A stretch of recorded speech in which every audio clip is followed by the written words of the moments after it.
justamente hablan, ¿no?, de la relación entre parientes, ¿no?, y que el niño sale con colita de chancho, ¿no?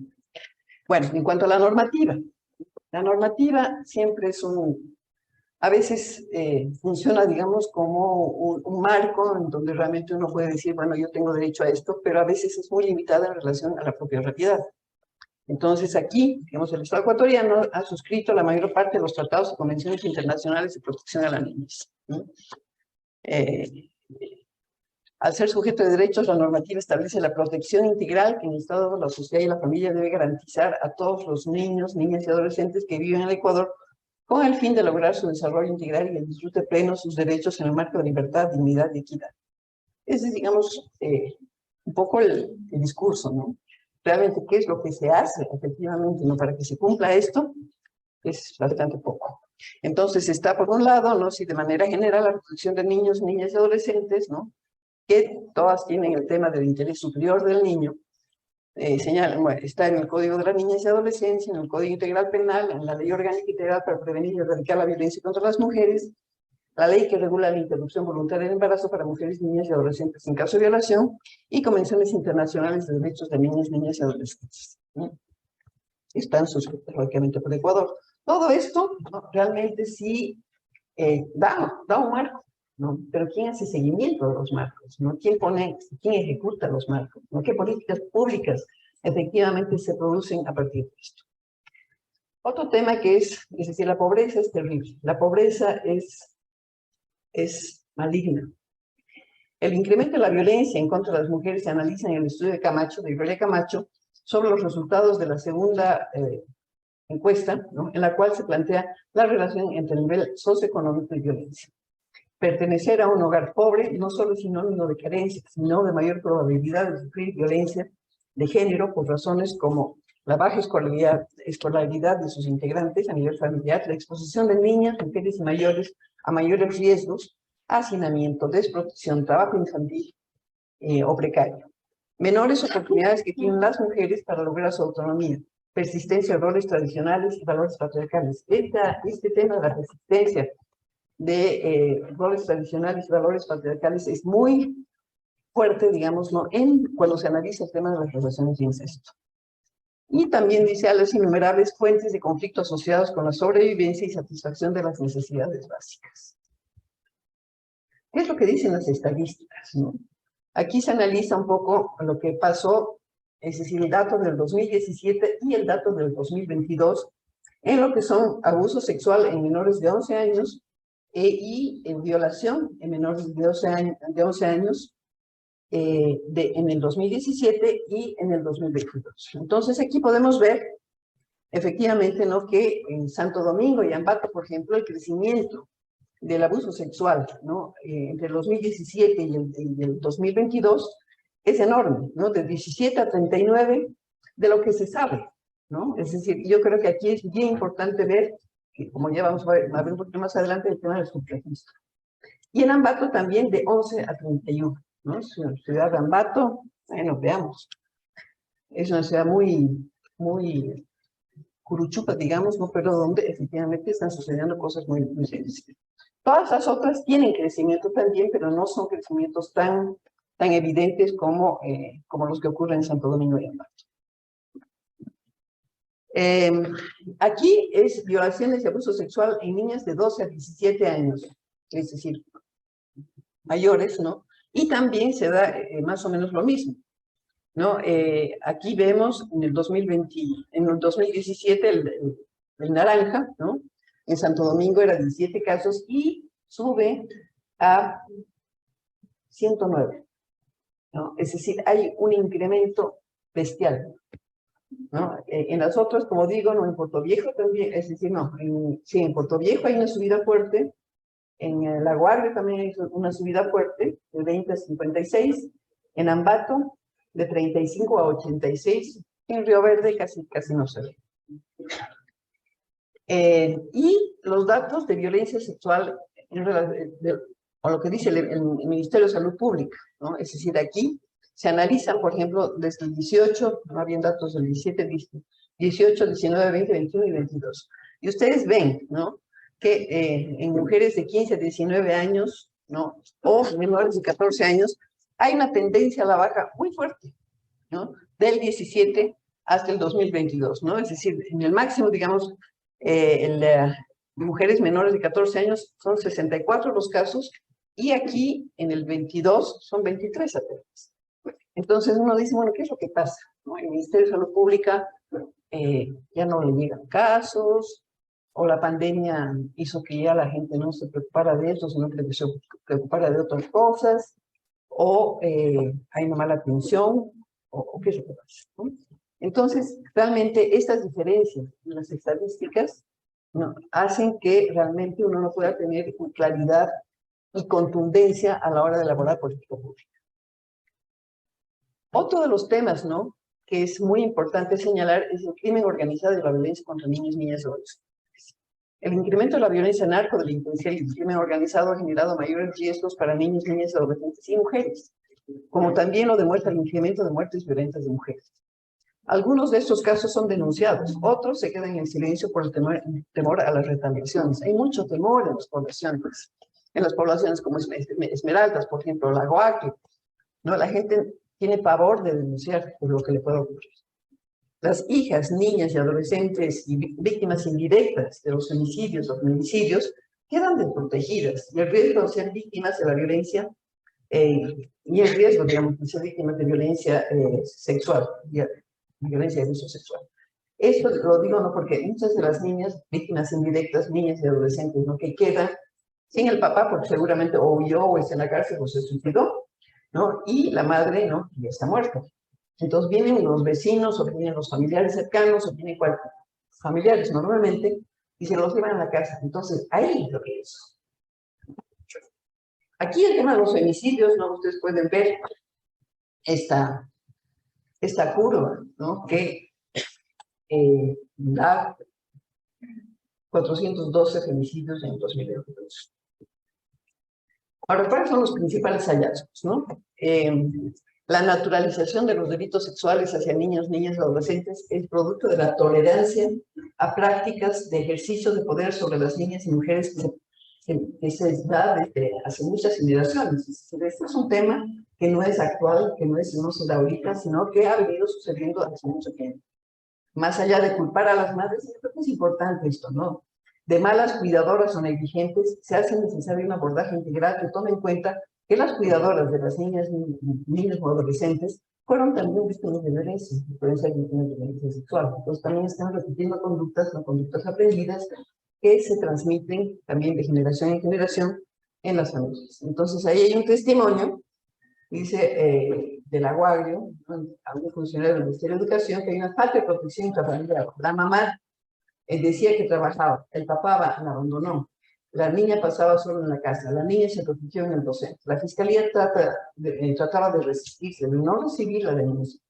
Uno de los factores es la posición de la madre, tiene mucha carga de los hijos, normalmente se culpabiliza a las mujeres. Hay que generar espacios y vínculos para trabajar la parte intrafamiliar.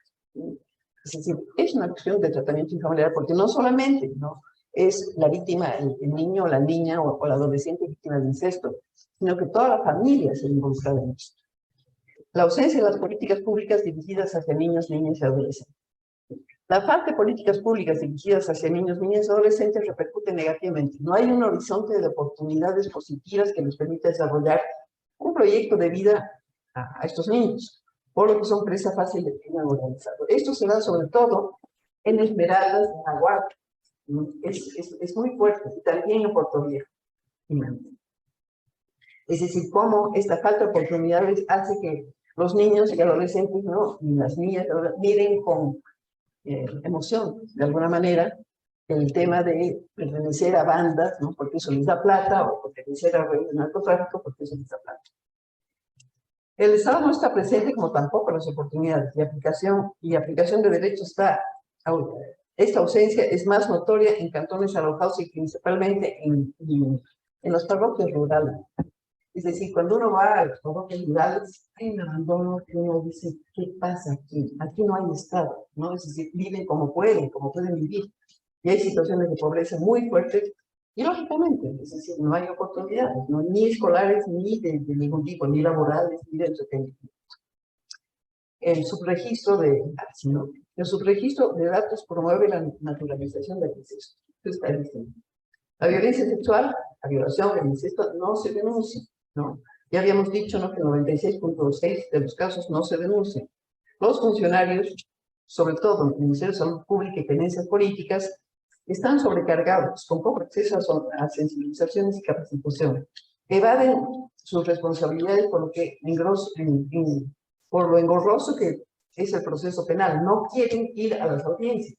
Cuando los llaman, no quieren ir a las audiencias porque eso significa corroborar lo que de alguna manera han encontrado y también estar más expuestos, ¿no?, para esta cuestión de las venganzas, ¿no?, o de las amenazas que puedan recibir.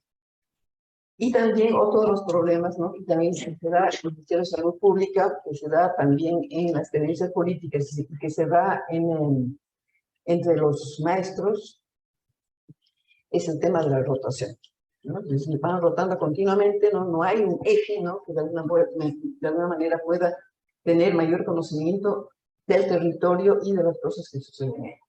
Entonces, ¿no?, los testimonios señalan, ¿no?, es muy importante que las familias sigan impulsando el proceso, porque como tienen tantos casos, si los primeros interesados no impulsan el caso, eso queda ahí. Es decir, la importancia de que la gente no solamente denuncie, sino que realmente continúe el proceso.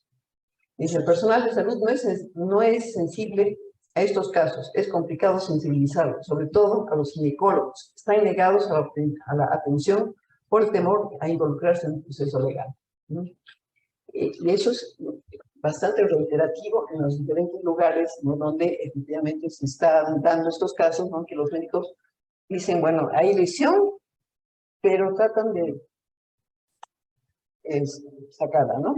Dice, muchas veces el poco personal que tienen, y esto es falta de acceso a servicios, ¿no?, es enviado a otras localidades para considerar que por ser un cantón periférico no requiere los servicios que allí se puedan prestar. Similar realidad se evidencia en estudios como el de la OIM, ¿no?, en el diagnóstico situacional sobre acceso a servicios para personas en situación de movilidad. Esto fue muy claro también. Dice, la trabajadora social es una voluntaria. No tenemos psicólogo de planta, a veces coordinamos con la universidad. No tenemos cámaras de GESE, tenemos un espacio, pero no equipamiento de la unidad judicial. Tenemos que llevarlos a Montecristi, Puerto Viejo, Manta. La fiscalía no hay, ni en la fiscalía ni en la unidad judicial tienen equipo técnico. Tenemos que ir a Puerto Viejo, que tiene mucho más casos en cola, no dan prioridad.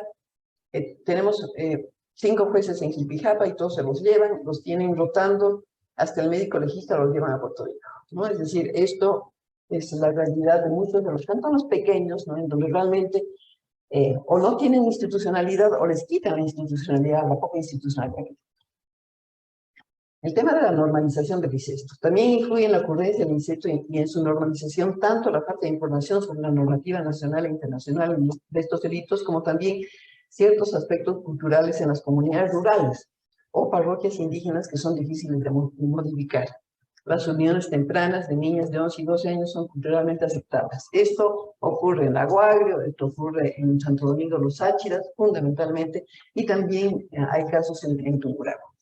A veces prefieren ver llorar a las niñas 1 o 2 días que denunciar. A veces no es solo falta de recursos, simplemente son las creencias que normalicen y normalización del incesto. Es como hacerles un favor a las niñas, desflorarlas. Este fue el caso de los Áchilas, ¿no? Eso lo dice la Junta Cantonal de Protección de Derechos. Hay una normalización muy grande del abuso del incesto que sucede sin consecuencias judiciales para las agresoras, ¿no? Señalan las parteras de Río Verde, que son mujeres muy empoderadas. Otra vez, la pobreza como factor de riesgo. Las niñas y adolescentes en situación de pobreza son fácilmente persuadidas por personas del entorno familiar a aceptar el intercambio sexual a cambio de ropa, maquillaje o dinero en un momento de su desarrollo, en el que se acentúan los mandatos de género sobre su imagen. Es decir, es terrible, ¿no? Incluso está incentivado desde las familias, ¿no?, que a las niñitas de 3 o 4 años les ponen, que si yo, faldita cortita, las visten como si fueran ya niñas de 15, 16 años, ¿no? Entonces, esto, el mandato de género, digamos, ¿no? Sobre el tema de la imagen de las niñas, es muy fuerte y eso hace, ¿no?, que las niñas, al no tener otros recursos, ¿no?, accedan a este tipo de cosas. Entonces ahí está también el testimonio de la Junta de Protección. Dice, ¿no? Son víctimas fáciles de agresores con posibilidades económicas y que pueden, con la complicidad de padres y madres, realizar estos actos, ¿no? Esto tiene que ver también, ¿no?, con el tema de la venta de niñas o el intercambio de niñas, la negociación de las niñas, ¿no?, y por vacas, por electrodomésticos, por terrenos. El trabajo con hombres sobre masculinidades positivas es aún una tarea pendiente. Las reuniones de padres de familiares en la escuela y el colegio tienen una participación mayoritaria de madres de familia, al igual que aquellas que se desarrollan por parte de otras instituciones del Estado y de la sociedad civil. Por ejemplo, el Ministerio de Salud Pública también señala lo mismo. De esta manera se refuerza el rol asignado a las mujeres como cuidadoras y responsables de la crianza de los hijos e hijas, dejando que los hombres mantengan sus posiciones machistas, cobijadas por un patriarcado que se reproduce cotidianamente.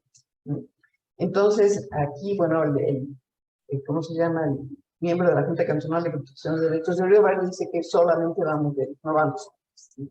Y le podemos decir que en muchas cosas, pero las niñas y adolescentes están expuestos a situaciones de violencia. En hogares con hacinamiento, la sensibilización debe ser integral. ¿Sí? No solamente dirigirse a las madres, porque las madres son un poco las más cercanas. Los padres no quieren hacerse responsables, aunque son los incestuantes. La iglesia cristiana es otra cuestión, ¿no? Es decir, cómo una iglesia cristiana restringe derechos en niños y adolescentes. Sobre todo, digo, ¿no?, en el Cantón Río Verde existen muchas iglesias cristianas que defienden la vida desde la concepción y prohíben en sus fieles el aborto. Prohibición, ¿no?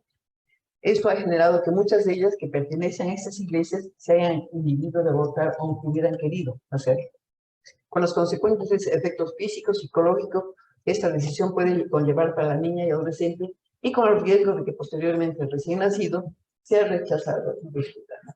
Es decir, eso ya se sabe, al riesgo eso no le. Entonces aquí también se señala, ¿no?, hay bastantes comunidades cristianas, ¿no?, obligando a la persona a llevar un ser que no quiere.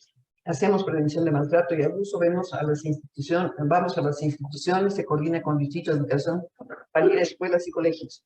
A veces no nos aceptan porque dicen que tienen deseo. Imagínense que no permitían que los adolescentes, las adolescentes accedan a anticoncepción. Esa es una de las cosas, ¿no?, que muchos profesores y profesoras de las escuelas cristianas, o de alguna manera que ellas tengan esa filiación cristiana, ocurre, ¿no? Es decir, ponen barreras, ¿no?, para que los niños, niñas y adolescentes no tengan la educación que requieren. Este otro punto es muy importante, ¿no? Las organizaciones de mujeres como ejes de la defensa de los derechos de niños, niñas y adolescentes. En todos los 7 cantones que hemos visitado, la organización de mujeres es absolutamente importante. Es decir, cómo, de alguna manera, en el tiempo, ¿no?, porque hay organizaciones que están mucho tiempo vigentes, son las que, de alguna manera, preservan y defienden los derechos de niñas, niños y adolescentes y mujeres. Entonces dice, la Organización de las Mujeres de Sociedad Civil fortalece los derechos de las mujeres por una vida libre de violencia, así como los derechos sexuales y reproductivos de niños, niñas y adolescentes, y hace incidencia para su cumplimiento. Todas están haciendo incidencia.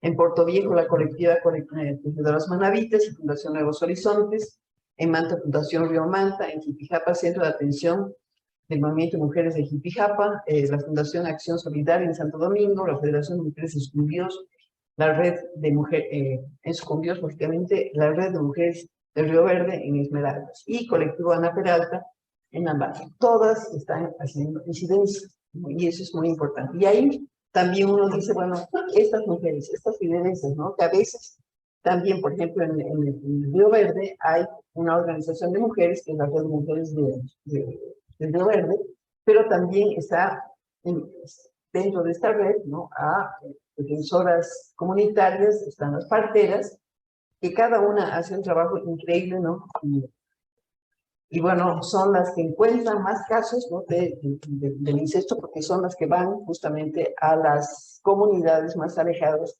donde a veces no llega el Estado. Entonces, en cuanto a la prevención, dice un concepto actualizado del abuso sexual requiere incorporar elementos que permitan comprender y generar estrategias de prevención, detección, intervención y acompañamiento a víctimas y comunidades donde ha ocurrido, ¿no? Esto es una cita. Y el desarrollo de una política de prevención de violencia y abuso sexual hacia niños, niñas y adolescentes que sea sostenida por parte del Estado es una de las exigencias de las organizaciones de la sociedad civil, ¿no? Que velan por los derechos de niñas, niños y adolescentes y mujeres. Entonces aquí hablan de las campañas, ¿no? Eh, dicen no maltratarlo para que el niño no tenga miedo con los padres y ser observadores y detectar factores de riesgo, señales de abuso. Uno de los temas que no lo puse aquí, pero es el desconocimiento de cómo detectar casos de abuso sexual o de incesto, es decir, abuso sexual dentro de las escuelas o incluso a nivel familiar. Ahí, y creo que una de las cosas que se tiene que hacer es justamente fortalecer la capacitación para la detección temprana de casos de abuso sexual, incesto, ¿no? Entonces, aquí se resalta que los padres, no, muchos de ellos no tienen interés en ese tipo de cosas. Eso.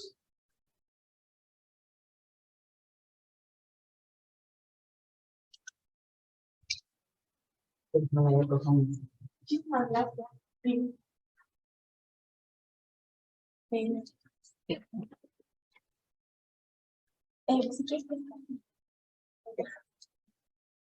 bueno, bienvenidos a los que se sumaron a esta presentación y también a los que están conectados por Zoom. Antes de continuar, quisiera darle la bienvenida a Marisela Guzmán, que ya nos acompaña en línea. Y bueno, la voy a presentar. Ella va a hablar acerca de la justicia para su mundo. Pero antes de esto quisiera, por favor, que procedamos con preguntas que tienen ustedes para la presentación que acabamos de recibir. Las preguntas que quieren, comentarios.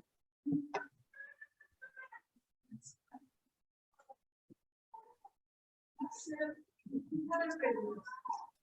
Primero, los cantones, ustedes han especificado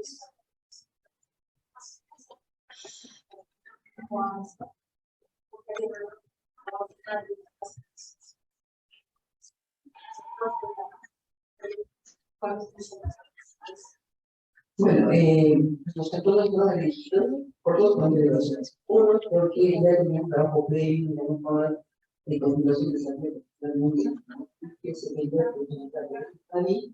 Hay tres cantones que también se organizados, ¿no? Y esos cantones también fueron solucionados por parte de la comitiva de los móviles, que está en el territorio y conoce. Queríamos hacer zonas, pero zonas estaban muy peligrosos. Entonces se eligieron los cantones. ¿Cómo se llama? En el aguardo, fue por el tema de la incidencia, ¿no? Es decir, ahí sí, ¿no? Sabíamos lo que era la violencia sexual era muy alto, y por eso también decidimos de ahí, además, creo que es muy importante todo el trabajo que ha desarrollado la Federación de Mujeres y Niños, ¿no? Con Puerta Violeta con los amigos. Entonces, decidimos también mucho. gracias. Como ustedes están en el tema del sexo, nuevamente de una forma de yo digo porque hay que ser o no un encuentro de Es decir, de alguna manera se han incorporado padres, padrastros, que son parte de los cuidadores, aunque no tengan una relación de familia, ¿no? Hermanos, tíos, abuelos.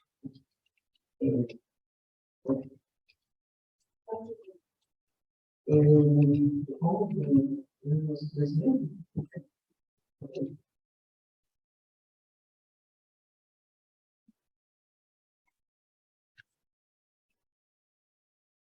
¿No hay más preguntas?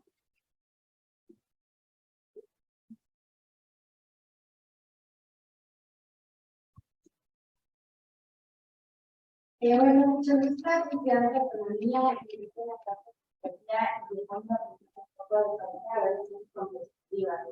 Y por eso tenemos que ser muy dedicados, también comenzar a involucrarnos en los estudiantes futuros, pues estamos liderando el país. Yo quisiera que me comentes un poco sobre este tema de reflexión, de antes de como que la parte de la ley, sería como que enseñar en la escuela, de los proyectos, a quién va dirigido esta reflexión para que se pueda comenzar a prevenir y poder entregar a qué población va a. Sí, mira, la mayor parte de los líderes que han involucrados en esto, creo que es importante primero también el tema de las lideresas, ¿no? Es decir, cómo las lideresas a nivel de las organizaciones se apropian también de la temática, empiezan a trabajar y empiezan de alguna manera a apoyar a quienes tienen beneficios. Como el incierto es un secreto bien guardado, muchas mujeres no quieren hacerlo, pero cuando va a un interés discriminatorio para los porque esto es un delito, cuando se sienten apoyadas por la organización, también se más o menos responsable.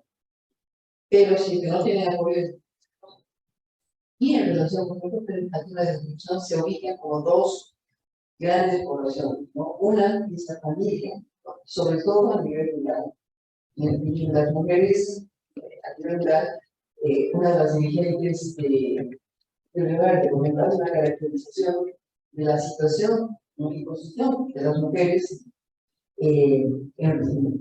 yo he visto son mujeres que son absolutamente dependientes, no son mujeres que no tienen preparación, son mujeres que, es decir, obedecen el mandato patriarcal, los roles muy marcados. Ellas no van a ser las que van a reaccionar frente a un caso de incesto, porque eso le da satisfacción. Eso le da satisfacción. No es un momento. No hay una reflexión solidaria que se pueda hacer a la niña, sino sobre la percepción del hombre.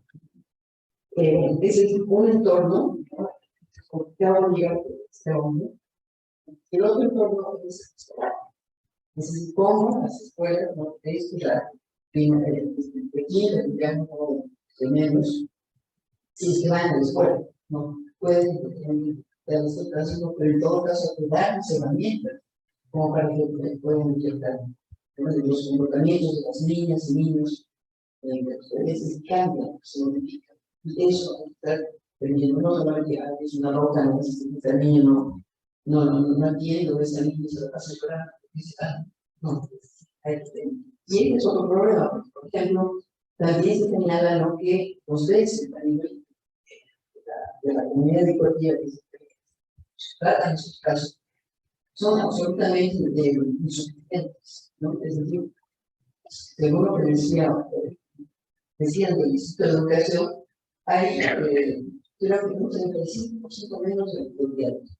Entonces, realmente hay muchos problemas y no se van a las. Hay veces que un DC va a 2 o 3 escuelas no para tratarlos. Entonces, el tema de la política pública, el presupuesto es una cosa.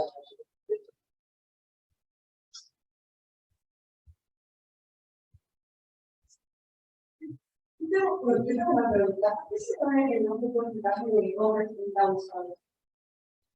Yo creo que es una cuestión también que aquí me van a decir que sí o que no. Pero bueno, es decir, el tema de la violencia contra las mujeres es un tema que también se ha normalizado mucho y la apropiación del cuerpo de las mujeres de cualquier edad, ¿no? Es una cuestión de machismo también, ¿no? Es decir, nosotros somos propietarios de los cuerpos de las mujeres. Entonces podemos hacer con los cuerpos de las mujeres nos da la gana. Entonces, yo creo que por eso, ¿no? El tema político de violación se da de mujeres de 70 años hasta que les meses. Y eso es una constante, son niñas, ¿no? Más tarde, digamos, el tema de abuso sexual, ¿no? Se da también en niños, obviamente, no digo que no se dé, pero creo que hay una, evidentemente, a veces, creo que por proyecto, hay un incremento mayor, digamos, de niños que han sido abusados sexualmente. Pero esto no es tan fuerte en los niños. De todas maneras, hay también una cuestión céntrica que de alguna manera también está incluyendo la familia, los hijos e hijas, ¿no? Son propiedad del jefe de familia, digamos. Y también el jefe de familia hace lo que quiera con sus hijos, sean hombres o mujeres. Buenos días, yo uso mi nombre es Miguel Álvarez, soy estudiante de restaurante. En este aspecto me gustaría saber un poco respecto a los aspectos sectores, así como cuáles son los funcionarios hacia todos estos estadísticas de los institutos policiales. Quizás me gustaría saber qué proyectos o, digamos, estrategias que buscan implementar a qué distintas organizaciones en cada consejo. Por ejemplo, yo he trabajado con Ana de Peralta y me gustaría saber cómo buscan potenciar esto, porque en sí ya hemos hecho ciertas actividades para darle a las mujeres esta herramienta para que puedan prevenir a las violencia radical y también educar. Pero en sí, ¿cómo buscan potenciar a las personas? Bueno, esta es una labor que ya se está desarrollando desde los desafíos desde hace algún tiempo, ¿no? Y lógicamente Fundación Desafío ha hecho investigaciones sobre, por ejemplo, de vidas robadas en relación al embarazo infantil, ¿no? Y también el tema ha impulsado toda la acción de aborto por violación junto con otras organizaciones. Entonces, el tema de los derechos de niños, niñas y adolescentes no son fundamentales. Muchas veces, yo soy activista también desde los derechos de las mujeres, nos hemos enfocado fundamentalmente en las mujeres, ¿no? Y las niñas que han desaparecido, ¿no? Y hay datos también sobre la invisibilización de las niñas. Las madres no, o la familia no denuncia, las niñas están invisibilizadas. Y ese es un factor, digamos, que se tiene que visibilizar también, esa invisibilización de las niñas, ¿no? Y entonces es un rompimiento también, ¿no?, de comportamientos a nivel familiar, ¿no?, sobre estos temas, ¿no?, que son temas tan delicados. Por ejemplo, el tema de aborto por violación, ¿no? El Ministerio de Salud Pública no registra los casos, no registra. Es decir, pueden haber, pero por lo menos en los cantones en que hemos ido, no hay datos, no, aquí no pasa nada. No pasa nada porque no tiene idea de qué pasa, ¿no? Y claro, cuando hay, por ejemplo, situaciones de incesto, miren el embarazo. Entonces van por cuidado prenatal, digamos, por las atenciones prenatales, pero las tratan como atenciones prenatales, no como un tema de incesto.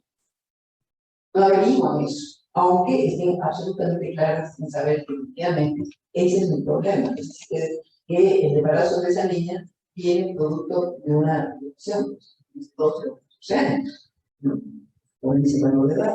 Entonces, esos conocimientos, ¿no?, se van desarrollando, ¿no?, tres capacitaciones que se realizan con las organizaciones para que tengan mayor conocimiento y puedan también ellas, en sus casos, incidir en capacidad de los DS o de las juntas nacionales de institución de quieren ver, a veces tienen otro tipo de divisiones, ¿no?, como el caso justamente de el Consejo de Protección de Derechos. Bueno, entonces ese es un poco la labor que es el proceso, ¿no? Tampoco es fácil detectar o que digan cosas. Bueno, muchísimas gracias. Para terminar, quisiera dar también la palabra a los chicos de ciencias. Vamos a empezar una pregunta de las personas de tu país para poder continuar. Hola, muchas gracias. Yo soy estudiante de psicología. Y pues vino la última parte dedicada a la prevención. Como en caso de que lograran disminuir el porcentaje de denuncias, aún así con el porcentaje de resoluciones de denuncias es muy bajo. Entonces, ¿cómo lograrían que no vuelvan a trabajar con el mismo? Debido a nuestra motivación de que las denuncias no terminan nada, hay otras soluciones. Este es un problema, ese es un problema que ya lo señalamos, ¿no? Que aunque denuncie, no continúa con el proceso. Es decir, las niñas no van a las presiones, no acuden a los informes psicológicos, por ejemplo. Entonces, no hay elementos para la fiscalía como para poder continuar, a no ser que efectivamente la fiscalía de oficio, y eso nos podrá decir de otra manera, se puede continuar, digamos, el proceso y legalmente investigue, ¿no? Y no sé si puedan obligar a las mujeres, a las niñas, bueno, o los familiares, ¿no? Para que efectivamente puedan continuar, digamos, con todo el proceso, ¿no? Que el tema también es un proceso que sí afecta, porque, por ejemplo, para las denuncias que vienen de comunidades alejadas, tienen que trasladarse a veces en canoa, en bus, ¿no? Y eso requiere dinero. Requiere dinero al momento, digamos, de estar en el cantón donde sí hay la unidad de justicia, o donde sí está, digamos, la fiscalía, pueden denunciar, pero eso cuesta también. Eso cuesta porque hay que almorzar, hay que esperar todo el tiempo. Y este camino, ese recorrido, ¿no? Para ir a las audiencias, para ir a los informes, para prestar las lecciones, cuesta. Y eso no tiene, la gente no tiene nada. Entonces, dicen, es nuestra cosa muy claro, es un tiempo que también se requiere. Y efectivamente, muchas veces podrían tener principio base, pero después dicen, bueno, no tengo que comer, estoy gastando $20 o más, ni para ir y llegar hasta donde tengo que llegar para hacer la denuncia. Y a veces ni siquiera me hacen caso. Y eso es todo. La calidad del servicio de justicia, la calidad del servicio de educación, la calidad del servicio es terrible, terrible, ¿no? Entonces, realmente, como que la gente, yo ya no creo en las instituciones, ¿no? Y mejor me callo y continúo, porque mi mamá también le pasó lo mismo, y a mi abuela le pasó lo mismo. Y bueno, ahí seguimos. Es un poco el tema de la fatalidad, ¿no? Frente a la situación. Bueno, muchísimas gracias, Miriam, por responder a nuestras preguntas. Y con chicos, gracias por sus preguntas. Como nos vemos que no hemos visto la duda, entonces vamos a proseguir con la siguiente exponente.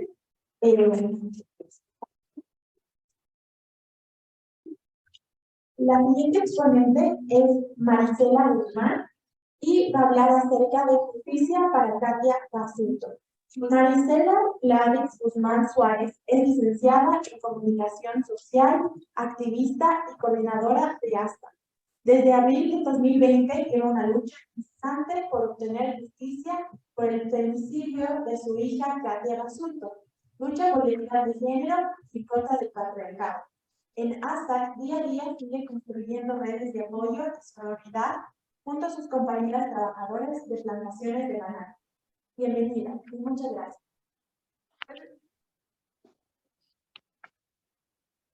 Maricela, hola, bienvenidos. Lo que estábamos pensando es que como es un tema delicado, vamos a tener como una conversación. ¿Estás? Hola, buenos días, Erika, compañeras. Está un minutito, vamos a ver eso. ¿Ahí me escuchan? No se escucha. ¿Me escuchan? Hola, No eres tú. Mi nombre la voy acá. hola, ¿me escuchan? Sí se te escucha, pero no está conectado el audio de la sala. Sí, también me gusta porque no se escucha nada. Atrás no se escucha nada.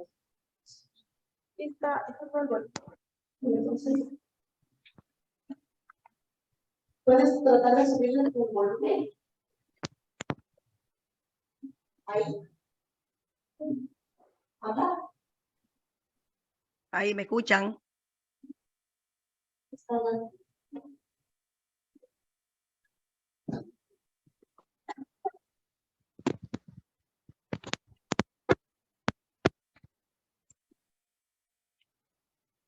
Dame un minuto.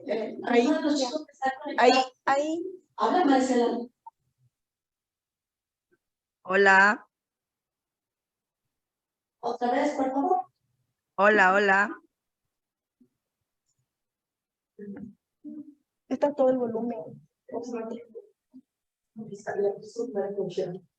¿Podemos, por favor, ver algunos de los chicos que están en su lado? ¿Puedes tratar de hablar?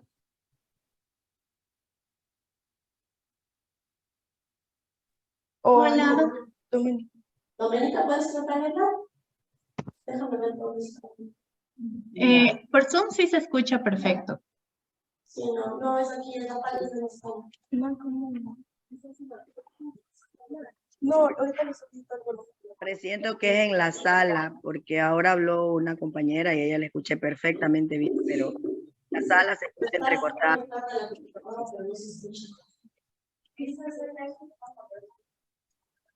Ahí.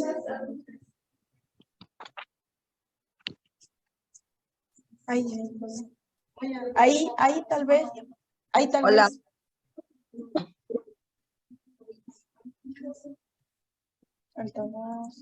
Ahí. Hola.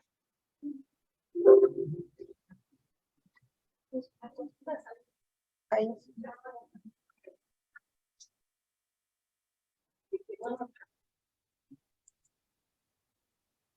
¿Qué vuelvo a hablar? Marisela. Hola.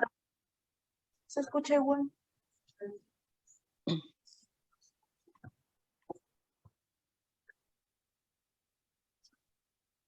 Hola, buen día. Pues me lo escucha, pero no sé.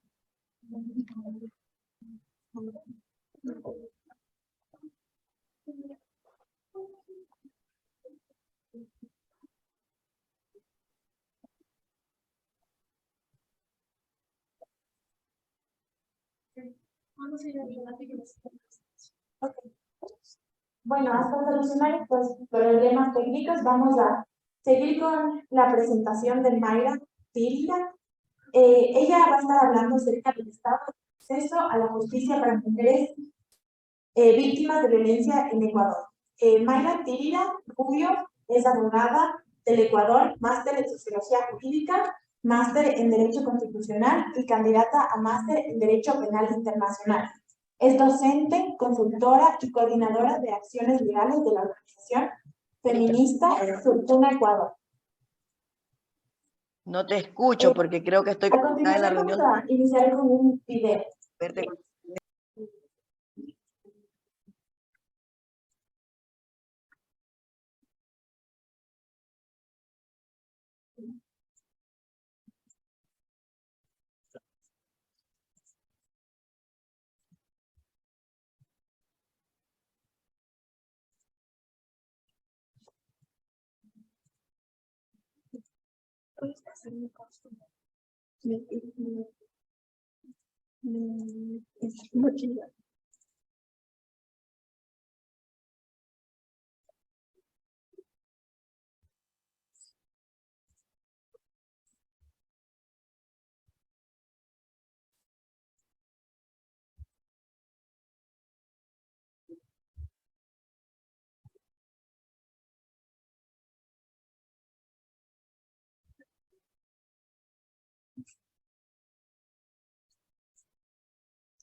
Bueno, buenos días, muchas gracias por la invitación.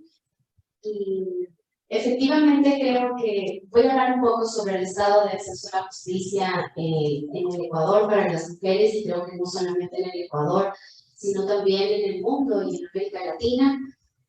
Agradezco mucho la presentación de Liz anteriormente, porque claro, ella justamente hablaba de la violencia sexual, hablaba específicamente del incesto.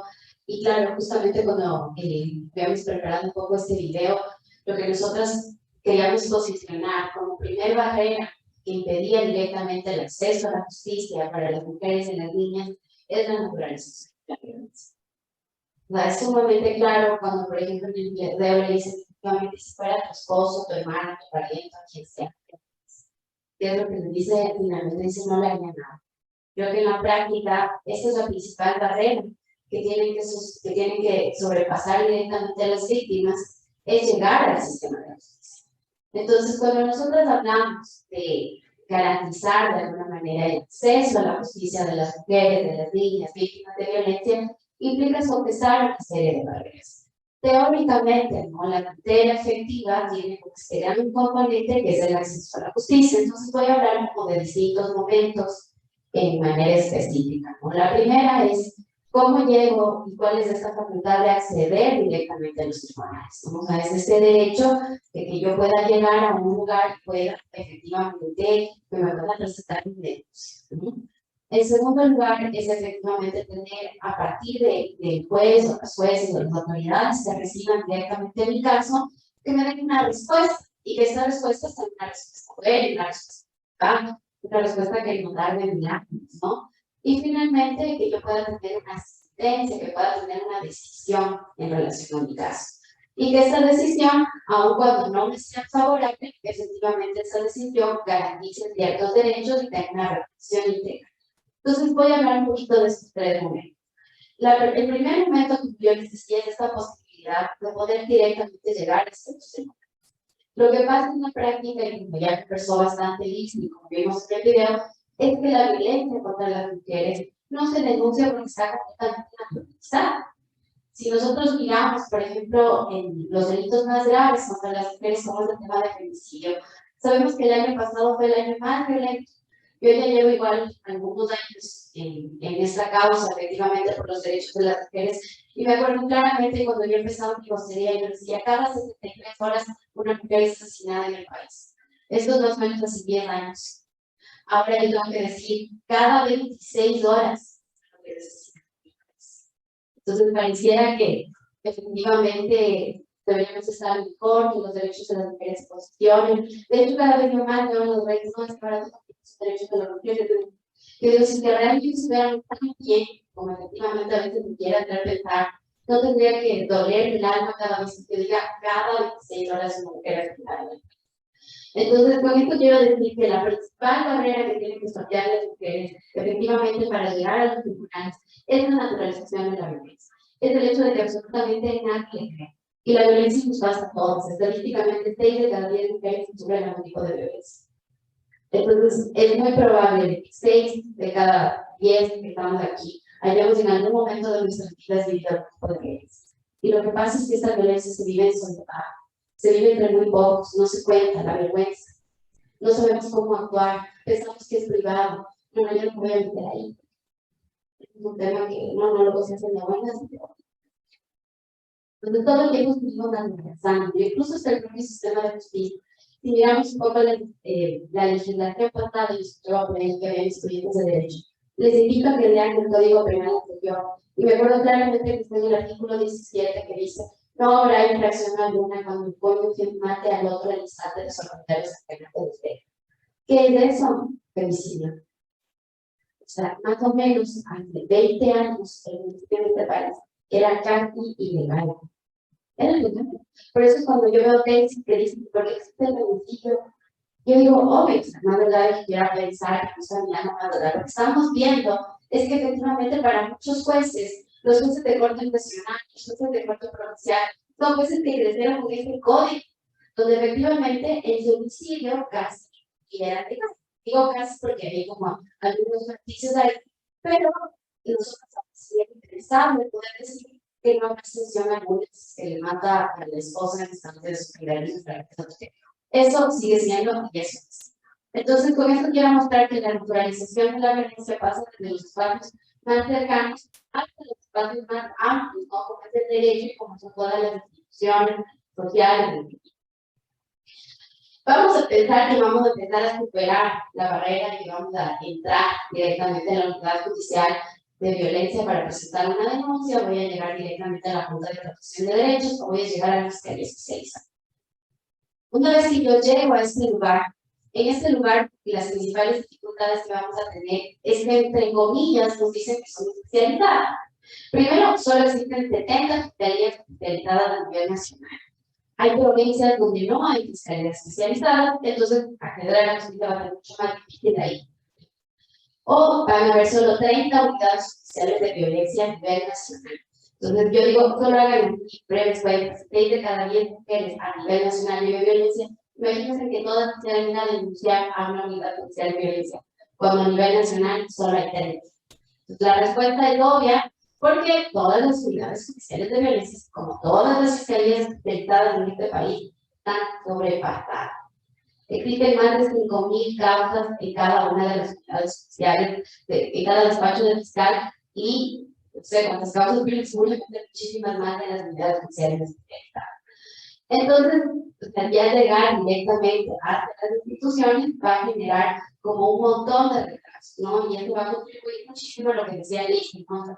Puede ser que yo llegue hoy día con la intención de denunciar, pero me voy a llamar que yo haga mi, no sé, mis peritajes después de 3 meses, después de 6 meses. Yo soy abogada, muy litigante. Tengo casos que presentamos la denuncia en el 2017 y recién eventualmente este viernes voy a tener una audiencia y no es ni juicio. Entonces, llevar todo un proceso judicial ya dentro de las unidades es larguísimo. Yo siempre digo, sostener un caso de violencia no es una carrera de velocidad, es una carrera de resistencia, es una carrera realmente de valientes. Y creo que un poco nuestro llamado es poder acompañar, poder sostener ese proceso, ¿no? Entonces ya vamos a llegar a los tribunales, vamos a saber que todo eso está como completamente colapsado, que va a ser muy difícil efectivamente que me respondan rápido, que me respondan de manera especializada. Eso ya es así como una suerte, ¿no? Incluso el personal que está ahí, recuerdo una vez que una fiscal, cuando tiene su caso justamente de violencia sexual a una niña, le decía, doctora, pero es importante que usted también llegaba a los tribunales del ICOR. Cuando recién empezaba con un poco de litigar, le decía, doctora, esto es sumamente importante, es un caso de violencia, usted es una fiscal especializada. Y ella me dijo, a ver, doctora, hay que decir violencia de género, violencia de género. Pero aquí nadie es especializado, aquí no es ciudadano. Lo único que le reconozco a esta fiscal es ser sincera. Porque es verdad, ¿no? Conforme vamos a seguir avanzando, nos damos cuenta que no todos los fiscales, todos los jueces que están en las unidades judiciales son especializados. Entonces, es otra de las barreras cuando ya llegamos directamente a las unidades, ¿no? Vamos a suponer que ya me tocó el juez especializado y que mi caso está. Entonces, eventualmente voy a tener una audiencia de juicio. Y lo que pasa muchísimas veces ahí es que los mismos estereotipos que están pensados y que veíamos que le pasa a la sociedad, le pasa absolutamente a los jueces. Los jueces, más allá de las pruebas y toda la estrategia legal que yo pueda diseñar directamente para tener un proceso, las jueces, los jueces tienen siempre una facultad que se llama como la sana crítica. ¿Qué es esta sana crítica? Esta sana crítica es como esta facultad que tienen los jueces de ponerse con lentes y poder decir, yo esta prueba lo voy a ver de esta manera. Y esos lentes efectivamente no son los lentes con enfoque de género y con enfoque en derechos. ¿Y qué es lo que termina pasando en la práctica? Es que estos jueces siguen produciendo estereotipos de género dentro de sus sentencias. Vamos a pensar que los jueces mínimamente han tenido una carrera de 5 años y no sé, tan fuertes maestrías, pero en la práctica, la naturalización de la violencia es tan fuerte que incluso permea todas las carreras que hayan podido tener cualquier profesional, incluidos los jueces. Y tenemos sentencias donde incluso, por ejemplo, en temas de violencia sexual, los jueces pueden decir cosas como, si bien es cierto, textualmente tengo una sentencia que nos dicen a ti, si bien es cierto, la adolescente no ha consentido la relación sexual, no se ha demostrado que la misma haya sido forzada. No puedo explicar esto de ninguna otra forma si no es a partir de la naturalización de la violencia. Porque claro, para ellos que se ha forzado es la película de terror, ¿no? Efectivamente las mujeres presentaban una serie de dobles defensivas, entre otras cosas, ¿no? Entonces, creo que esta es como la principal dificultad que tenemos cuando ya queremos llegar a este tercer momento que yo les contaba, que es tener ya decisiones motivadas y decisiones que realmente garanticen los derechos. En la práctica, gran parte de las sentencias efectivamente están permeadas por una serie de estereotipos de género que no tienen nada que ver con el derecho. O sea, yo digo, bueno, si se aplicaran efectivamente el derecho estaría muy bien, pero lo que pasa es que muchas veces los roles y los estereotipos son mucho más fuertes y lo que termina pasando en la práctica es efectivamente que siguen teniendo una serie de roles distintos. Otra de las dificultades que se presentan es que en este tipo de casos de violencia contra las mujeres, contra las niñas, el nivel de resolución de causas es bajísimo. Ustedes eventualmente han visto en redes sociales, no sé, que desde el año 2014, gracias a la red, conocemos con más de 1.378 casos hasta el 2022 de femicidios a nivel nacional. Yo digo, si tenemos 1.378 casos, ¿cuántas sentencias esperaría? En la práctica, solo el 35% de 1.378 casos tiene una sentencia condenatoria. Ustedes preguntaban en su momento los datos de violencia sexual. En violencia sexual, de todas las denuncias que se presentan al año, solo el 5% tiene una sentencia condenatoria victoriana. Entonces, ¿qué es lo que sigue pasando en la práctica? Es que no solamente que tenemos sentencias que son altamente revictimizantes, que no respetan como un estándar de derecho, peor de derechos humanos, sino que se resuelven muy poco. Entonces, el mensaje social que tenemos hacia la violencia contra las mujeres, desde las instituciones, en este caso, la función judicial, es la impunidad. Por eso es lo que yo les decía al inicio, llevar un caso de violencia contra las mujeres es una carrera de resistencia y de mucha estrategia y de mucha suerte. Entonces, tener una sentencia condenatoria ya va a ser en sí mismo bastante complicado. Ahora, y como última parte de esta primera, de este primer preámbulo, es decir efectivamente que las sentencias, como yo les decía en este tercer momento, es que las decisiones judiciales tienen que tener como una reparación integral, tienen que tener una vocación de reparación integral. ¿Qué es lo que pasa? Es que vamos a suponer que somos parte del 5% de violencia sexual, que vamos a tener alguna sentencia. Estas sentencias no tienen ninguna vocación de reparación integral. Los estándares de derechos humanos de las mujeres, de la Corte Interamericana, la Corte Europea, todos los estándares que ustedes pueden ver en derechos humanos, les van a decir que la reparación integral no solamente que tiene que ser algo para ti, indemnización, rehabilitación, medidas de satisfacción, medidas de restitución, sino también tienen una garantía fundamental como son las garantías de no repetición. ¿Esto qué quiere decir? Que las sentencias al menos deberían buscar que esto no vuelva a pasar. Por ahí ustedes decían, ¿y cómo hacemos temas de prevención? Cuando yo trabajo con jueces, cuando trabajo con fiscales, lo que les digo, porque claro, ellos también dicen que tenemos una cantidad exorbitante de casos, pero yo siempre les digo, ustedes tienen siempre la posibilidad de buscar que eso no vuelva a pasar a partir de una garantía de no repetición.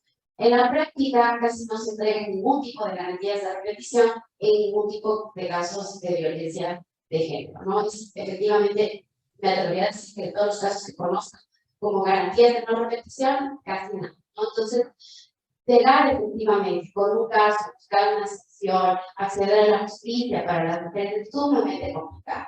Y no quiero decir que con eso mejor cerremos aquí el kiosco porque no vale la pena hacer nada, sino lo que quiero decir con esto, y con esto ya quiero ir cerrando, es que existe como muchísima capacidad de innovación.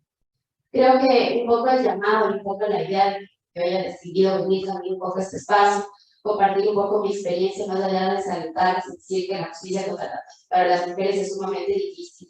Lo que quiero decir es que trabajar en temas de violencia no solamente es retador, sino también tiene que ser innovador.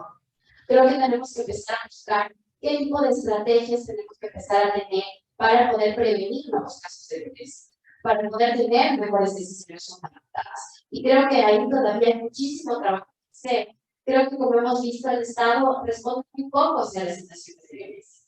Creo que la respuesta hacia la violencia también tiene que empezar a ser más comunitaria, desde sus propios espacios, ¿no? Nosotros vamos a ver desde SURMUNA, que se llama la red de acompañamiento de primeros auxilios legales, que se llama la red de juntas de los cuidados. Algunas estudiantes justo de aquí de la universidad son parte incluso de esta red, y claro, un poco la idea de empezar a trabajar en los temas de violencia es cómo empezamos a dar respuestas comunitarias, ¿no? O sea, por ejemplo, ustedes, si tienen un protocolo, por ejemplo, de violencia para las mujeres en las universidades, ¿cómo también me activo desde ahí?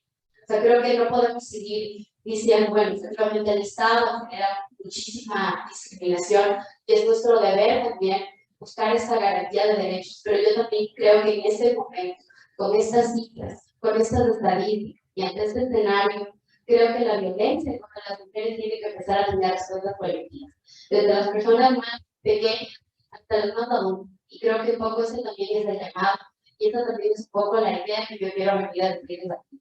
Hemos conversado y yo les he contado a breve rato, efectivamente, cuáles son estas fallas que tiene directamente la Administración de Justicia y que ojalá a corto y a mediano plazo empiecen a cambiar. Pero también quiero como venir aquí y hacer como este llamado. Justamente yo le escuchaba a una de ustedes que decía, nosotros vamos a ser los tomadores de decisión. Entonces, que en esta toma de decisión, por ejemplo, también tengan un enfoque de género, eso sería absolutamente importante, absolutamente vital. Y que también dentro de sus espacios universitarios, sus espacios comunitarios, empecemos a desnaturalizar la violencia, porque quién sabe cuántos años ustedes van a dar en el mundo, no sé, 5 o 10 años, van a ser jueces, van a ser fiscales o cualquier cosa que ustedes decidan, y no sería para nada ideal que yo venga aquí después de 10 años a decir que la situación no haya cambiado absolutamente. Entonces, más bien estar un poco, contarles mi experiencia, contarles un poco estas barreras de generar la justicia, y más bien quedo ya abierta como a preguntas, como a dudas.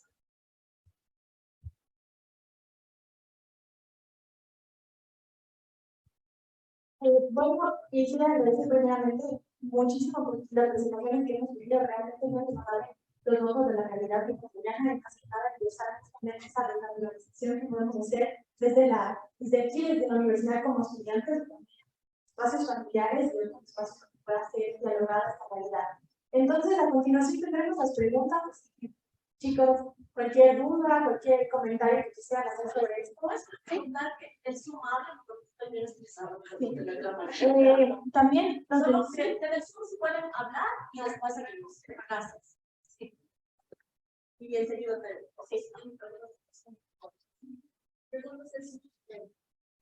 Entonces, primero con las preguntas del Zoom. ¿Pueden hablar, por favor? No hay preguntas del Zoom.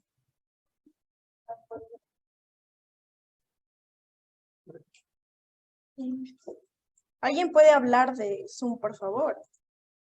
Sí, Hola. ¿Se nos escucha?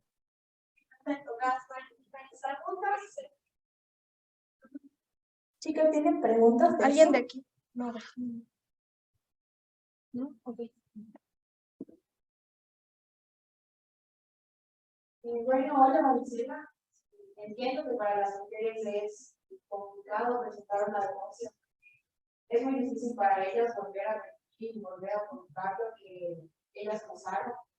Entonces, mi pregunta es si tú crees que existe algún otro medio para que estos violadores respondan con los actos que ellos realizan.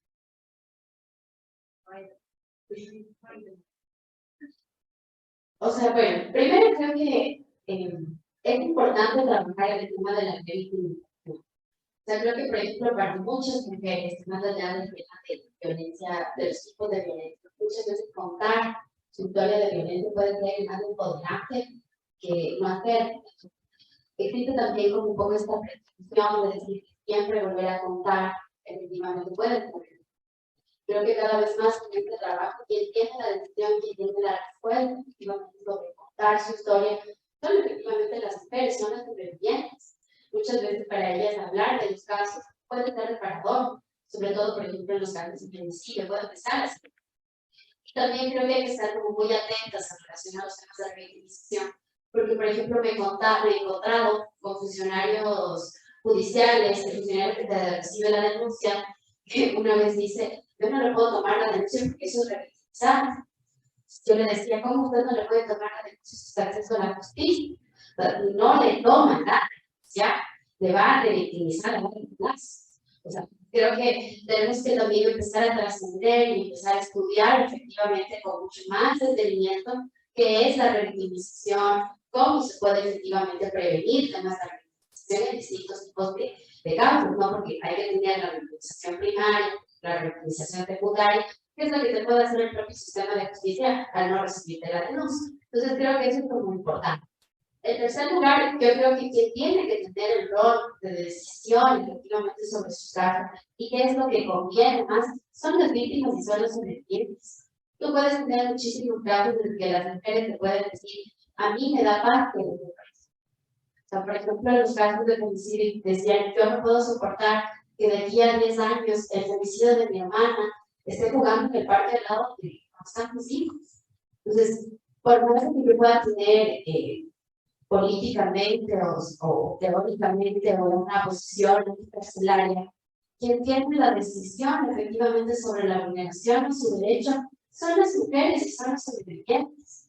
Entonces, si efectivamente para algunas mujeres quieren directamente tener resistencia condenatoria, tiene que el Estado dar esa posibilidad y tiene que ser lo suficientemente eficiente. Ahora, pueden existir muchas mujeres que dicen, yo no quiero que él se vaya preso. No quiero que él se vaya preso a pesar de las cosas que haya realizado.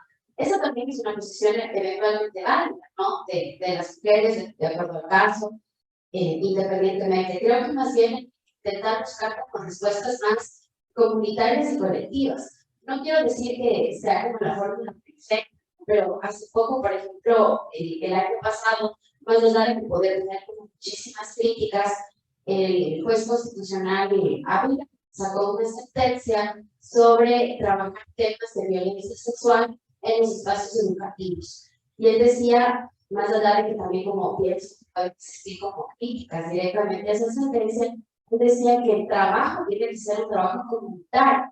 Decía, para prevenir directamente los temas de violencia sexual en el ámbito educativo, tiene que hablarse de violencia sexual, tiene que generarse espacios que permitan trabajar de manera diferente las masculinidades. Entonces, he presentado directamente otro tipo de opciones, que las hablamos antes de la justicia restaurativa, de cómo podemos intentar también mediar los propios conflictos, ¿no? Creo que cuando ya existe y se ha cometido efectivamente un delito, la sanción que tenemos por ahora y la respuesta comunitaria que hemos tenido, efectivamente son las sanciones firmes. Creo que deberíamos intentar mejorar el sistema, pero no quiero decir con esto que no puedan empezarse a buscar también otro tipo de alternativas en otro tipo de casos. Traigo a colación un poco la sentencia de la Corte Constitucional, que fue como del 2021, me parece, donde de alguna manera empezaron a trabajarse con otro tipo de ideas. Muchísimas gracias, Maya.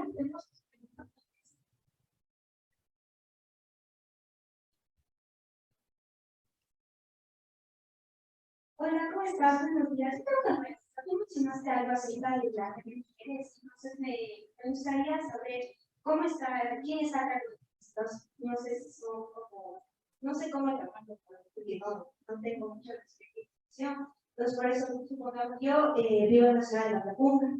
Entonces, algo que conectaba con la conversación que dijiste ahora con el anterior, era de que nosotros no solo tenemos este tipo de problemas, sino que también tienen consecuencias como la desnutrición y la pobreza y los factores psicológicos que también nos afectan. Entonces, creo que como sociedad igual sería chévere saber cómo tú puedes formar este tipo de redes para ayudar a las personas.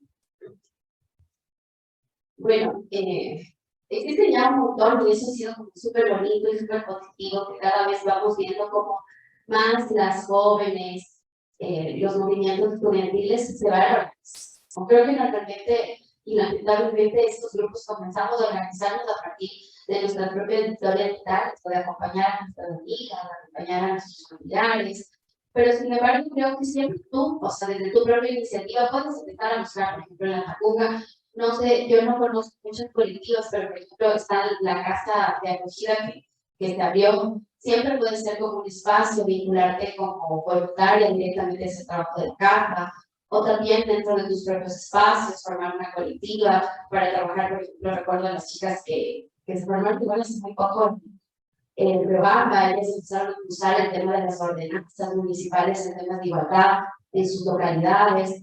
Nosotras, supone básicamente, así como muchas de las organizaciones que están aquí, hemos empezado como a buscar respuestas, ¿no? Nosotras trabajamos principalmente en el acceso a la justicia de las mujeres, que es un poco lo que yo les he contado ahora. Pero claro, cada vez los casos son más, no nos damos abasto, creo que absolutamente todos los servicios están completamente colapsados, y por eso es que nosotras decidimos, bueno, ¿qué podemos hacer ante esta situación? Y un poco la respuesta, que para ahora que digo, si no sabemos efectivamente a largo plazo si es la respuesta, es intentar buscar acciones más comunitarias desde el derecho. Entonces, nosotras tenemos esta iniciativa, este proyecto que se llama Juntas Nos Cuidamos, que era lo que yo conté en ese momento, donde lo que hemos hecho ha sido inicialmente formar a mujeres diversas, a mujeres jóvenes, en rutas de primeros auxilios legales. O sea, por ejemplo, si tienes un caso de violencia, ¿dónde pones una denuncia? Y después de eso, ¿cómo identificas en tu propio entorno lugares de seguridad? O sea, porque sabemos que muchas mujeres mueren con una boleta de auxilio en la mano. Entonces, esto no va a ser las unidades judiciales, el sistema de justicia, pero es decir, a ver, bueno, si yo estoy en una situación de riesgo, ¿cómo en mi entorno, con mis amigas, con mis hermanas, con mis primas, con mis vecinas, puedo yo tener directamente algo?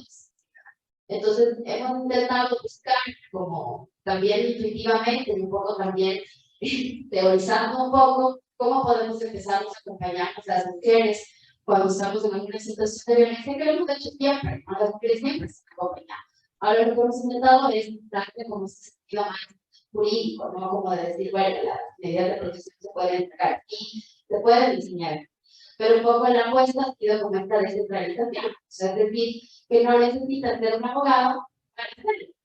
Cualquier persona que tiene suficiente formación, o ni siquiera suficiente formación, que tiene la intención directamente de empezar a acompañar, puede tener conocimiento básico sobre cómo ayudar a una mujer que está viviendo algún tipo de violencia. Entonces, nosotras, en base a esto, que decidimos tener esta red, de Juntos Nos Cuidamos, con cerca de 30 chicas que son activas, y la red empezó a funcionar desde junio del año pasado, y hemos tenido ya más o menos 120 acompañamientos. Entonces, creemos que es una apuesta exitosa y vamos a seguir como nos va a ir. Gracias nuevamente. ¿Alguien más?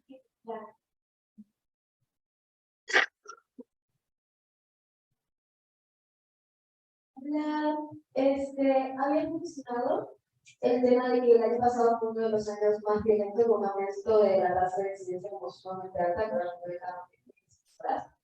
Creo que, o sea, se ha salido en otras conferencias el tema de que no es la pandemia, pero el tema de estar aislados, conviviendo directamente muchas veces con los agresores.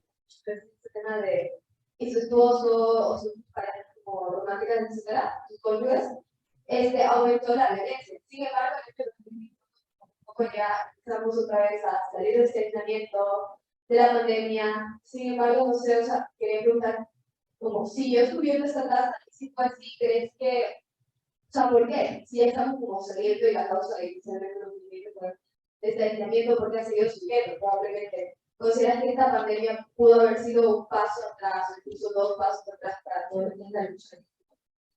Y la otra es que habías mencionado como muchas veces tenemos este problema con las autoridades más especializadas o sin visión de género, y creo que eso también tiene que ver con un tema generacional.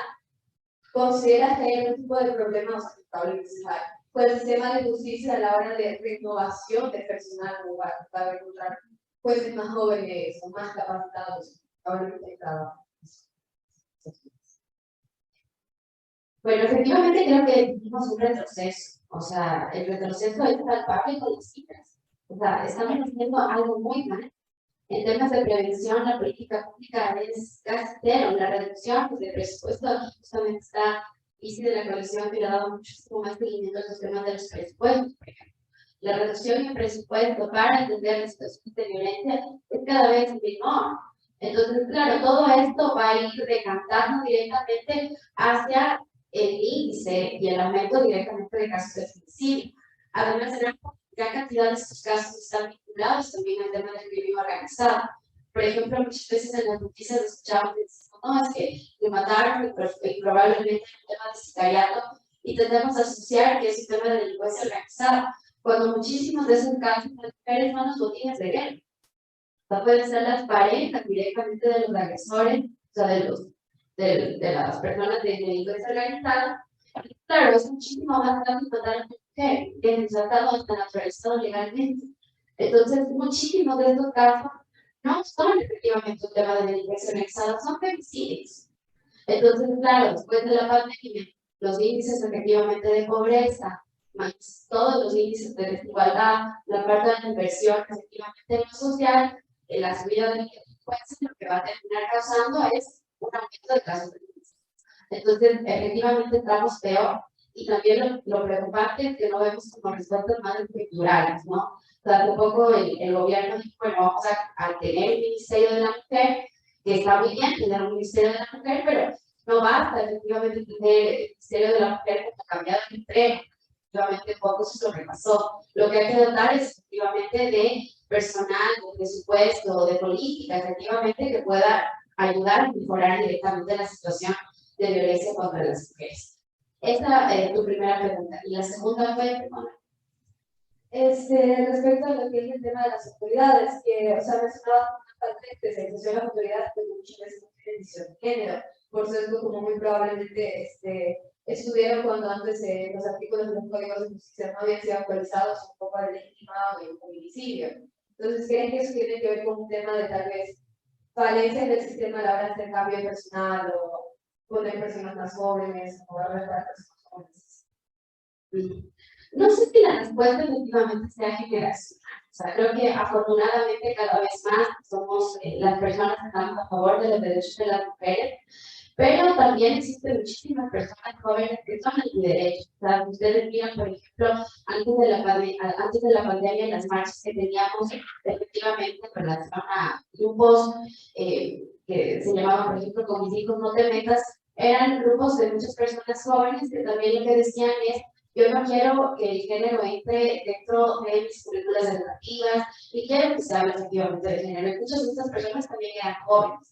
Yo lo que creo es efectivamente frente a la visión que tenemos del mundo y frente a la visión que tenemos del acceso a los derechos. Ahora, evidentemente creo que las instituciones, tanto el Consejo de la Judicatura como la Fiscalía, fallan muchísimo en su rotación de personal cuando ellos ponen directamente a los fiscales o a los jueces especializados, porque no les dan una formación adecuada, ni seguimiento adecuado, ni tampoco hay sanciones adecuadas cuando efectivamente un juez sea joven, o sea, directamente de más de edad, que tampoco tiene nada de malo, que nada, siempre cuando tenga directamente como la formación. Entonces creo que es un poco de las dos cosas.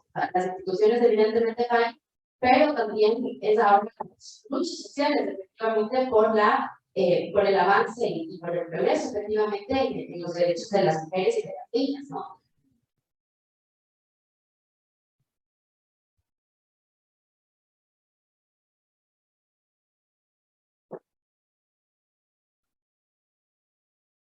Bueno, qué gusto. Me llamó mucho la atención el hecho de la ruta de atención legal. En este aspecto, me llama la atención el tema de que son más de 100 acompañamientos que son completos en esta área legal.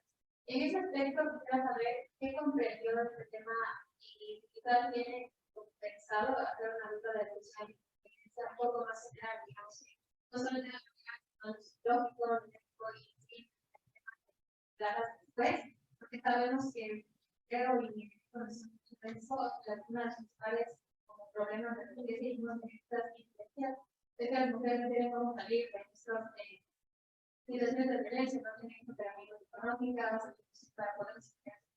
Entonces, quisiera saber si tal vez tienen que estar para eso con sus públicos aquí en la misma. Gracias. Bueno, nosotras principalmente tenemos como misión de trabajo frente al acceso a la justicia, a la justicia de los al acceso a la justicia legal, también el acceso a la justicia reproductiva, pero nosotras trabajamos principalmente desde el acceso a la justicia. No tenemos por ahora un servicio mucho más integral. Ojalá en algún momento pudiéramos tener un servicio muchísimo más integral, con atención psicológica y también con atención médica, pero como te mencionaba, creo que lo que pasaría a corto plazo es la saturación del servicio. Lo que pasa es que yo me atrevería a decir, puedes preguntar cualquier servicio que atienda temas de violencia contra las mujeres y absolutamente todos te van a decir que están completamente saturados. Entonces, frente a esta situación, nuestra respuesta funcional, va a seguir siendo, vamos a tener un servicio completamente integral. Entendemos efectivamente las necesidades que tienen las mujeres de manera particular, pero a nosotros nos interesa muchísimo el cambio de la estructura. O sea, cómo podemos hacer efectivamente de que podemos ser bien turbulentas, que de aquí a un año el servicio va a colapsar. Entonces lo que necesitamos es prevenir muchísimo más la violencia y dar respuestas como de alguna manera un poco más comunitarias frente a la violencia, porque lo que va a pasar es esto. Entonces, por eso te decía, nosotros también hemos tenido muchas veces estas discusiones de dar el siguiente paso, convertirnos más en un centro de atención, y creo que por ahora la apuesta ha sido como más serios y no intentar buscar estas respuestas comunitarias, que era un poco lo que les estaba contando hace un momento.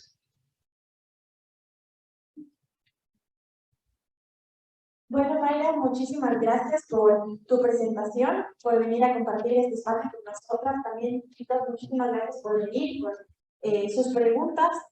Estos espacios realmente nos hacen darnos cuenta de lo que podemos hacer. A continuación vamos a seguir con un conversatorio entre Marisela y Erika, coordinadora de medicina y también miembro del Instituto de Estudios Avanzados de Desigualdades. Voy a volver a presentar a Marisela para lo que ella hace y sobre lo que va a hablar. Va a hablar sobre justicia para Katia Basurto. Marisela Gladys es licenciada en Comunicación Social, activista y coordinadora del STAP. Desde abril de 2020 lleva una lucha incesante por obtener justicia por el feminicidio de su hija Katia Basurto. Lucha por la equidad de género y en contra del patriarcado. Día a día va construyendo redes de apoyo y sororidad junto a compañeras trabajadoras de plantaciones de banano. Bienvenidas y muchas gracias. Gracias, Marisela. ¿Puedes escucharnos ahora? Habla, por favor. Prende el micrófono. Está en mute. Tienes que quitarte el mute. Prende el micrófono, ¿puedes? Perdón. Muy buenos días con todas y todos. Agradecerles por la invitación a este importante evento. Quería comenzar diciéndoles que esta es una conversación dura, ¿no? Su esfuerzo por Luis Vela. Creo que fue muy bueno que la Maya hable antes, porque mucho de lo que dijo ella es la falta de acceso a justicia, el caminar sobre espinas vernosas de la tierra con las piedras, los pies, las manos, una y otra vez, que es lo que le digo a la comunidad en estos años. Para ponerles en contexto, solo quería decirles que la Marisela es 2 años menor que yo y que perdió a su hija siendo bajo los 45 años de su hija. Marisela, estamos hablando con Shelly de cómo vamos a llevar esto. Le pregunté si iba a estar bien, ¿no? Esta cuestión de sí hablar de esto ayuda y sí ayuda. Es lo que hemos hablado antes. Entonces, Mari, si quieres contarnos un poco la historia de la Katia, como quieras ti, y las Bueno. Llena de cariño también. Bueno, tendría que decirles que Katia vivió una infancia muy feliz, rodeada del cariño mío y de mi familia. Fui madre soltera me convertí en madre a los 15 años. A los 15 años fui madre de Katia, cambié las muñecas de plástico por una muñeca de carne y hueso. A los 17 estaba teniendo mi segundo hijo y a los 19 ya era madre soltera. Desde ahí vine luchando por darle lo mejor a mis hijos, más que todo por educarlos, y me convertí en madre y padre siendo tan joven. Entenderán que a mi edad no era tan fácil hacerlo, pero sin embargo llegaron mis hijos a ser profesionales, todos dos. Katia tuvo una niñez muy bonita, muy feliz, era una niña muy gordita, tuvo las consecuencias a los 13 años porque ella sufrió de anorexia. Fueron días difíciles, ella estuvo a punto de morir, lo que me obligó a trasladarme a vivir a otra ciudad donde podía tener el acceso a todos los profesionales de la medicina que ella requería.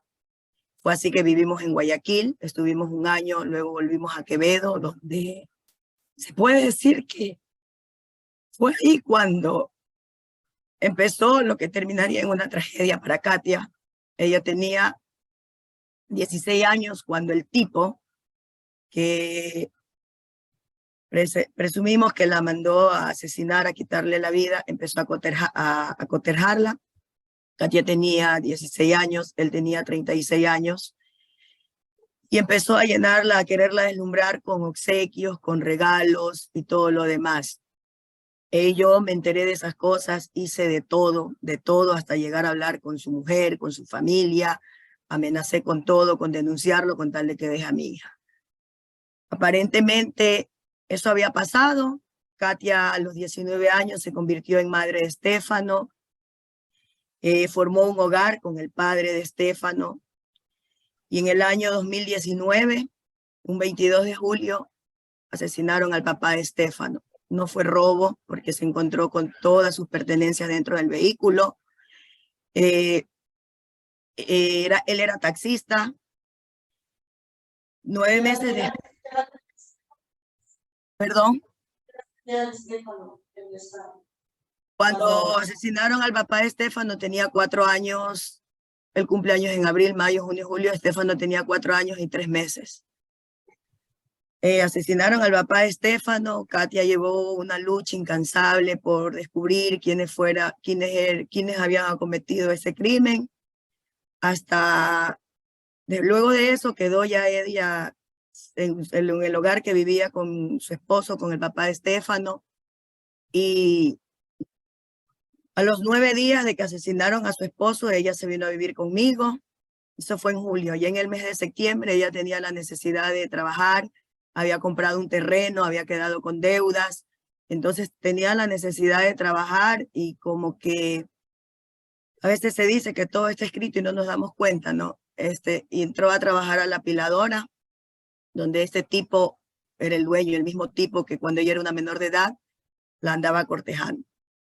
Eso se da porque mi hermano trabajó 20 años en esa apiladora, entonces él le dijo que necesitaban a alguien que vaya a trabajar. Ella era ingeniera en administración financiera, y ella fue, a pesar de que yo me opuse, porque decimos que el corazón de una madre nunca se equivoca. Yo me opuse, le decía, no vayas, es difícil, es complicado, tú estás segura que el tipo ya se le terminó la obsesión que tenía contigo, que ya no siente nada por ti. Y ella, tal vez en su falta de experiencia, ¿no? Dijo, no, mami, no te preocupes, todo va a estar bien, yo voy a poner las cosas claras. Y él me ha dicho que sí, que yo puedo trabajar y que ya lo pasado ya no hay para qué recordarlo.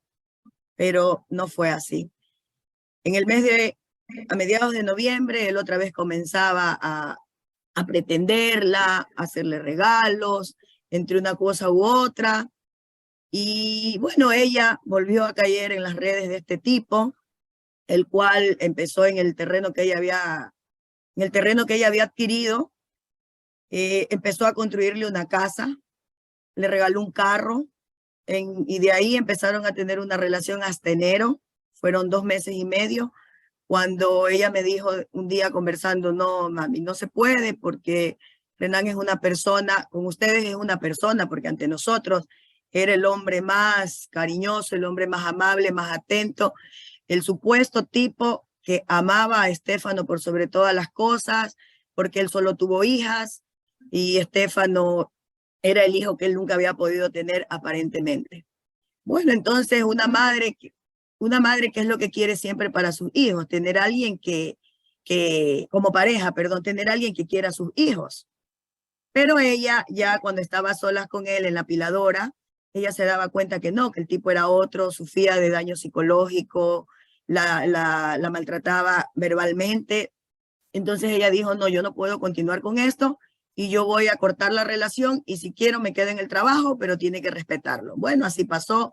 Ella le devolvió el carro, fueron a la notaría, le devolvió el carro que él le había dado, pero ya él había construido la casa. No la había terminado, pero ya estaba en su gran parte avanzada.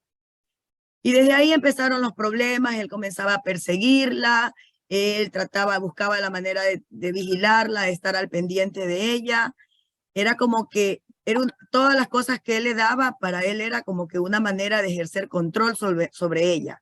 El carro se lo devolvió, pero él le daba, no, movilízate en el carro para que no vayas en bus o para que no vayas en moto.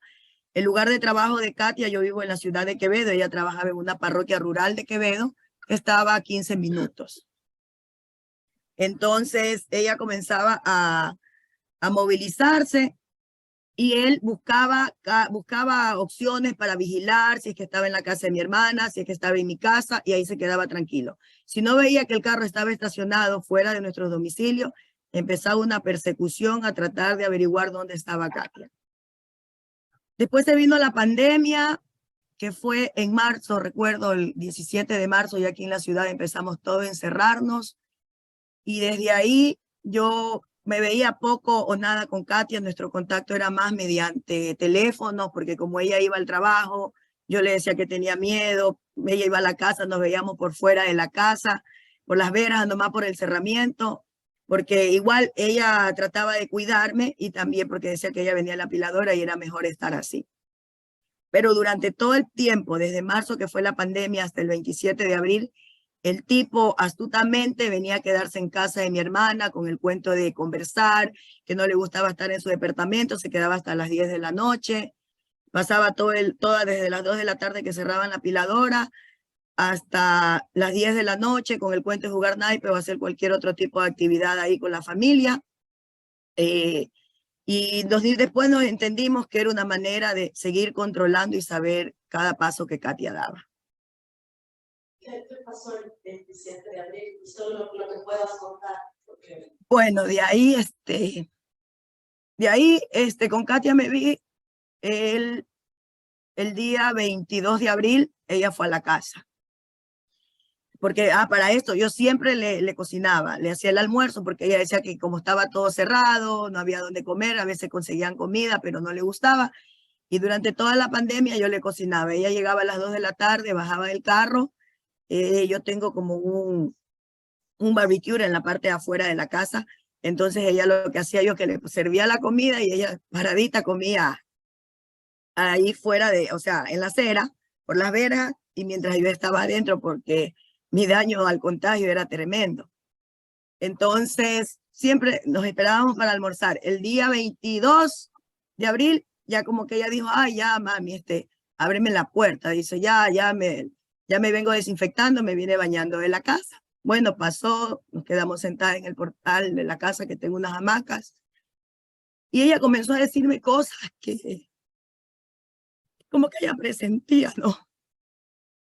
Comenzó a hablarme de que si a ella le llegara a pasar algo, me decía, porque sus palabras de cariño siempre era vieja, me decía, vieja, si a mí me llega a pasar algo, por favor, yo quiero que tú seas la única que se haga cargo de Estefano. Mi hermana lo cuidó desde pequeño, porque cabe resaltar que Estefano no me quería, porque yo rescataba perritos, entonces decía que no, que yo olía perro y que él no me quería. Entonces mi hermana, mientras Katia estudiaba, desde que Estefano nació, se dedicó a cuidarlo.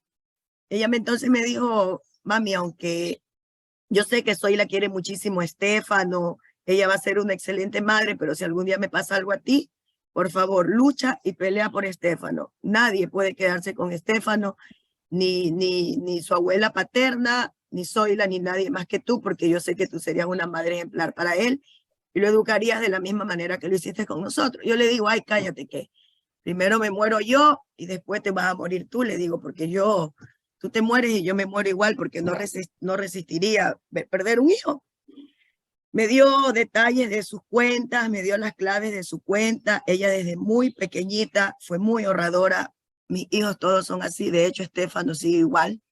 Ellos acostumbraban a hacer alcancías y ahorrar dinero. Entonces ella me dio indicaciones de dónde había escondido su alcancía y todo. Yo le digo, cállate porque las cosas mejor no hables. Y ella riéndose, me decía, no vieja, todo puede pasar. Mira que ando trabajando, que Beto se está poniendo peligroso, me puede pasar algo y así. El día 26 de abril era el cumpleaños de mi hermano, del que trabajaba en la apiladora. Y el infeliz, patrón de mi hija, vino trayendo una torta. Yo no me había visto con mis hermanos desde que había iniciado la pandemia, porque yo no salía para nada. Entonces fui a compartir, porque yo dije, bueno, es el cumpleaños de mi hermano y todo, voy a ir. Ese día fue domingo y mi hija estaba aquí en la casa. Entonces ella me dice, mami, ven a la casa que quiero hablar contigo. Y yo le digo, ¿pero qué vas a hablar conmigo? No, ven a la casa que quiero hablar contigo. Y yo me vine. el día domingo 26 de abril, estaba aquí un joven médico cubano con el cual Katia tenía 17 días de haber iniciado una relación y ella me lo quería presentar. Entonces vino, me lo presentó y yo de ahí entré al dormitorio de ella y le digo, pero Katia, mira lo que estás haciendo, no me parece que sea lo correcto porque igual tú sigues en esa apiladora. Entonces yo quiero que por favor salgas de esa apiladora, pon las cosas claras y sal de ahí, porque de todas maneras el tipo herido, dolido y saber que en algo que él construyó iba a estar alguien que ya había empezado una relación con mi hija, no lo iba a ver bien. Entonces ella me dijo, sí mami, de hecho esta casa pienso cerrarla y me voy a ir a vivir a Santo Domingo. Bueno, pasó. Y ahí nos quedamos compartiendo con este tipo hasta las 7 de la noche, cuando nosotros nos dimos cuenta que él empezó con una actitud muy rara, se retiraba de donde nosotros estábamos, se apartaba, comenzaba a hacer llamadas y más llamadas y más llamadas. Y bueno, sí nos pareció un poco raro porque él siempre contestaba las llamadas delante de nosotros, pero ese día trataba de alejarse o sea, estar lo más apartado posible de nosotros y seguía hablando. Fingió estar mareado, porque como a las 10 de la noche supuestamente no podía ni levantarse, entonces mi hijo cogió el carro y lo fue a dejar a su departamento, y él le dijo a mi hijo que se traiga el carro, que ya no lo iba a utilizar, que al siguiente día, para que el día lunes Katia se movilizara en el mismo. Pero resulta que a las 12 de la noche, ya iniciando el día 27 de abril, él llama a mi hijo y le dice que por favor le lleve el carro. Donde él vivía era una casa de 3 pisos, él vivía en el segundo piso, y Bully vio que perfectamente bajó las escaleras. De hecho, él tenía discapacidad en una pierna, era un poco cojo, entonces mareado, ni siquiera si hubiera estado tan mareado se hubiera caído las escaleras, porque mi hijo con mi sobrino lo subieron prácticamente en brazos. Mi hijo cuando vino me llamó y me dijo, mami, Renan subió muy bien las escaleras y no estaba mareado. Para mí, ¿qué se estaba haciendo? Pero bueno, le dejé el carro. Pero nunca presentí que el tipo durante todo el tiempo que estuvo con nosotros estaba planificando todo lo que iba a hacer el siguiente día. Ya el siguiente día, Katia me llama en la mañana, no, por WhatsApp me dejaba audios y mensajes diciéndome que Renan ya sabía todo acerca de la relación que ella tenía con Luis y que él le había contado a mi hermano. Sabía con mínimo detalle, por eso asumo, bueno, estoy casi segura de que él le puso un detective para que vigilara a Katia. Porque sabía de cada paso que daba, dónde vivía el doctor, qué hacía, qué no hacía, qué color de carro tenía. Él también tenía una moto y sabía absolutamente todo. Entonces le dije, Katia, volvamos al 27, ¿qué pasa? El 27, ¿cómo tendrá? Ese fue el 27, ese fue el día 27 cuando ya Katia me dijo eso en la mañana. Entonces yo le di, Katia me dijo, mami, aparte Renan no ha entrado a la oficina y voy a esperar la hora de almuerzo para hablar con él. Cuando seguimos conversando y a las 12:45 ella me dice, vieja, ya vino Renan, estoy con el contador, voy a hablar con él, espérame para almorzar. Le dije, ok, te espero para almorzar. Estimo que eran como las 2:10, 2:20. Más o menos, no tengo idea clara de qué hora eran. Yo estaba en la cocina terminando de preparar el almuerzo, cuando veo que entran mis 2 sobrinos, así como que de una manera precipitada, y entran al dormitorio donde estaba mi hijo. Yo les digo, ¿qué pasó? No, nada, dicen ellos. Me sorprendió porque mi hermana no los dejaba salir tampoco. Y sale mi hijo, va a la cocina y me abraza. Me abraza y me dice, vieja, saltaron la apiladora. Yo le digo, ¿y qué pasó? Me dijo, Katia está herida. Créanme que en ese momento sentí que algo se fue de mi cuerpo. Es como que difícil explicarles porque yo creo que tendrían que vivir ese momento. Yo sentí que algo se fue de mí, algo se salió y yo solo le dije a Bully, dime la verdad, Bully es mi hijo. Katia está muerta. Me dijo, no, vieja, corre, por favor. Saca fuerza y vamos, tenemos que ayudarla. Renan la está trayendo a Quevedo. De ahí corrí por las calles, me desplomé. Cuando me desperté estaba en la clínica afuera. Katia estaba dentro del vehículo que ella conducía en la parte de atrás. Estaba en la parte de atrás. Su cuerpo estaba bañado en un charco de sangre. Me han dado una puñalada en el cuello. créanme que en ese momento sentí que yo morí con ella. Ese momento fue el peor momento de mi vida y créanme que yo pienso que ninguna madre, por muy fuerte, por muy valiente que está preparada para ver el cuerpo de su hija sin vida y en esas condiciones. Yo sé que la muerte de un hijo duele, pero cuando es por enfermedad, a la final uno dice, está sufriendo, es Dios. Por eso cuando la gente a mí me dice, no, tienes que dejarla descansar, Dios se la quiso llevar, yo siempre voy a decir, no, no fue Dios que se la quiso llevar, porque Dios no le mandó una enfermedad, mi hija no estaba enferma, mi hija era una joven llena de vida, con ganas de superarse, esperando que pase la pandemia para seguir otra carrera que quería estudiar enfermería, y le truncaron sus sueños, le truncó su vida a un tipo que se obsesionó con ella y por el simple hecho de rechazarlo, él decidió acabar con ella. ¿Qué edad tenía Estefano? ¿Qué edad tenía Estefano? Estefano terminaba de cumplir 5 años, porque él cumple 5 años el 6 de abril. Y desde ahí ha sido mamá del Estefano. Cuéntanos un poco A ver, la búsqueda judicial. Desde ahí, desde ese entonces, entenderán que para una madre fue lo más duro, me tocó vivir, sentí que moría, estuve un mes encerrada en casa, sin saber qué hacer, sin saber qué rumbo coger. Era una parte de mi vida que se había acabado. Quedé con Estefano sin saber qué explicación darle, sin saber qué decirle, porque pensamos que el dolor termina ya una vez que sepultamos al ser querido, pero no, créanme que lo más duro de la vida es llegar a casa y no ver a esa persona. Y más que todo, para mí fue tan duro porque tenía un menor de 5 años al que tenía que darle respuesta del por qué no estaba su papá, por qué no estaba su mamá, qué había pasado con ellos, tener que inventarle las historias más bonitas. Fue difícil, fue tan difícil, pero a la vez yo creo que Estefano es mi debilidad y mi fortaleza, porque luego de un mes y gracias al apoyo de personas muy allegadas, entre ellos mi compañera Erika Arteaga, que nunca me ha soltado, y otras personas, en especial también el abogado Leonardo Jiménez, que siempre estuvo ahí inculcándome, vamos, tenemos que hacer justicia, y no les miento que al inicio tuve miedo de enfrentarme porque yo dije, esto ya no es algo tan sencillo. Después, haciendo mis averiguaciones, porque cuando uno le pasa este tipo de situaciones, uno como que se vuelve un poco detective, y créanme que yo podría asegurar de que la misma persona, que es el actor intelectual que está detrás de la muerte de mi hija, también estuvo atrás de la muerte de mi yerno. Entonces, inicié poniendo ya una demanda personal, o sea, denunciando una denuncia personal. Tuve que enfrentarme ante fiscales corruptos, fiscales que aún teniendo pruebas en el mes de septiembre de ya detener a las personas que estaban implicadas, los autores materiales, se hicieron de la vista gorda, no hicieron absolutamente nada. Es ahí cuando en el mes de septiembre ya me levanté, puedo decir que me levanté más fuerte que nunca, y yo dije, voy a luchar por mi hija. Si no la tengo, por lo menos que lo de ella no quede en la impunidad.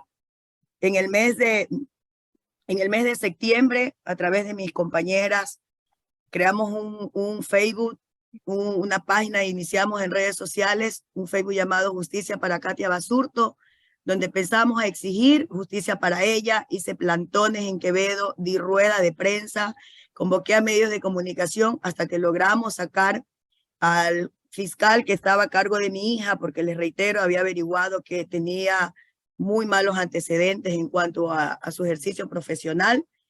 Y a inicio se comenzó a investigar lo de Katia como robo con delito de muerte. Después, con todas las averiguaciones, con todas las cámaras de videos que se revisó dentro de la apiladora, pudimos comprobar de que el tipo, el Renan Granja, estaba detrás de todo esto, por todo lo que se evidenció. Entonces se comenzó a investigar lo de Katia por femicidio. Comenzaron las investigaciones, pero igual, en mi ciudad y creo que en el país entero, si uno no busca de dónde sostenerse, si uno no busca quien la respalde, créanme que si aún así hay casos en impunidad, hay actos de corrupción, si uno no busca es peor. Es así que el 6 de noviembre, por invitación de conocidos en Quito, me invitaron a un plantón que iba a haber en la fiscalía, el plantón era en honor a las que ya no están. Me trasladé desde Quevedo hasta Quito y tuve la oportunidad de entrar a conversar con la fiscal general Diana Salazar. Expuse mi caso, me hizo el acompañamiento Erika, expuse mi caso y ella en ese momento me brindó una fiscalía de puertas abiertas, designándome a la doctora Juanita Fernández, que es la encargada del tema de género, y desde ese momento les puedo decir que hasta la actualidad han estado al pendiente de todo el proceso de mi hija. Se volvió a cambiar el caso, se volvió a tipificar el caso con robo con delito de muerte. Es una estrategia que tuvimos que hacer porque el caso iba a llevar 2 años y no había responsables, no había culpables, no había sanciones, no había absolutamente nada. Entonces decían que a pesar de tener las pruebas en mano, hay un expediente de más de 9 cuerpos y está todo evidenciado. Aún para los fiscales no es suficiente que lo de mi hija haya sido femicidio, entonces lo tipificaron a robo con delito de muerte y lamentablemente en esto el autor intelectual queda libre de todo cargo. Son estrategias porque no nos quedaba de otra. Uno de los objetivos es que el autor intelectual con su cómplice se los sancione, se los pueda detener y que confiesen quién está detrás del femicidio de mi hija. No ha sido fácil y se hace súper complicado cuando no tenemos el apoyo de un abogado. Muchísimos casos quedan en la impunidad por la falta de recursos. No tenemos abogados, no hay en el país realmente, al menos en mi ciudad, no hay abogados que se solidaricen con estos tipos de temas. La corrupción es tan grande que a ellos les da poco nada. Cada mujer que muere para ellos es una mujer más. Entonces, cuando no hay los recursos para uno poder contratar un abogado, ¿qué le queda? Dejar todo en la impunidad porque no tengo el dinero. Doy gracias a Dios que yo sí tuve la suerte de tener un amigo, un compañero que hasta ahora me ha acompañado en todo el proceso legal reclamando justicia para Katia. Gracias, Mari, gracias por el testimonio. Solo quería concluir como diciendo un poco cómo están ahora, cómo está Estefano, cómo estás tú. Quería también contarles que justo preparándonos para esto, una cuestión como informal, porque se cachan que ahorita no les estamos hablando desde cuál es la definición de femicidio, cómo esto invade nuestros cuerpos y nuestras vidas. Cuando pasó lo de Katia, estábamos golpeados, pero ya pasó la pandemia y ya pudimos ver recién con Marcela el 21 de diciembre del 2020. Nos a Cotacachi para hacer una limpia, para poder, definitivamente esto no se va, pero por lo menos para tener la fuerza para seguir enfrentando. Y me acuerdo que estábamos caminando por las calles de Cotacachi y a la Marcela le entró una alerta en el teléfono que se murió la tibia, estaba opaca y estaba súper cara. Y lo único que puedo entender es que 3 años después, la violencia que han vivido siempre en Querétaro, ya no podemos sufrir. O sea, ahora sí sabemos qué pasa si se muere alguien que es como los tuyos, ¿no? No es una cosa menor, es algo que va a explotar. Entonces, creo que es importante generar estas redes de solidaridad entre mujeres, que también fomenta muchísimo una y las compañeras y varias otras organizaciones feministas, que es lo único que nos va a salvar, pero no estoy segura de si el futuro es mejor, ¿no? Si se realiza en lo comunitario, porque también en lo comunitario tenemos más pandillas, más bandas y más formación de otro tipo de narcoestado. Pero eso quería terminar preguntándote cómo está ahora, Mari, cómo está el Estefano, cómo seguimos, y también invitándoles porque la Marcela va a estar de ponente en el Congreso Nacional Feminista, va a ser la Plaxon, presentando un libro que se llama Sitiadas. Finalmente, eso, si te sirve hablar todavía, Marcela, ahí está. Si te sirve hablar todavía y que ves cómo estás ahora y qué estás futuro. Eso quería preguntar. Bueno, sí, decirles que estoy invitada para participar de las jornadas feministas en Flaxo. El día viernes 31, creo que es, se va a hacer el lanzamiento de este libro que se llama Silenciadas, por las autoras Desiree Yepes y Gianna Benalcázar. Va a ser en Flaxo. El detalle completo se lo puedo dar a Erika porque aún no me han dado el cronograma, pero sí sé que la fecha de la presentación del libro es el viernes. En ese libro hay parte de la historia de Katia.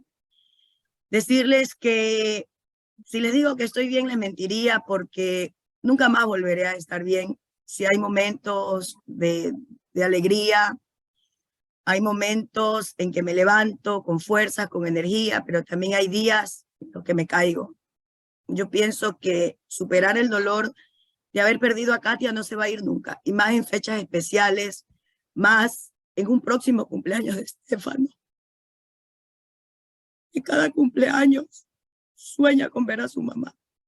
Él aún piensa en su inocencia que su mamá es un ángel, pero que se le va a escapar a Diosito. Aprendí a cultivar flores, toda la casa de Katia. Afuera hice 3 jardineras grandes al frente de su casa. Llené la cuadra de girasoles. A todos mis vecinos les dije que me permitieran sembrar girasoles, porque para Estefano ver florecer una planta es su mayor alegría, tanto así que toda flor para él se llama mamita. Le enseñé a Estefano y juntos aprendimos a ver a su mamá en las estrellas. Cuando él ve una estrella es feliz porque él piensa que la estrella lo va siguiendo. Y a veces trato de decirle a Estefano, las estrellas es papito y mamita, pero él siempre se inclina más por mamita. Entiendo que la ausencia de su mamá posiblemente no sé, le haga más falta que su papá. Son cosas difíciles que ahora no las puedo entender. Decirles que sigo luchando día a día contra la violencia en mi ciudad, y en cuanto puedo sigo sosteniendo a madres que de una u otra manera están perdiendo a su hija, porque si bien es cierto, no todos los casos se dan a conocer.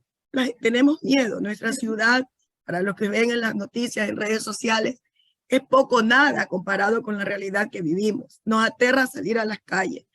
Estamos en una ciudad donde la delincuencia se apoderó. Si tienes una casa bonita, si tienes comodidades, si tienes un negocio, tienes que pagar la llamada vacuna.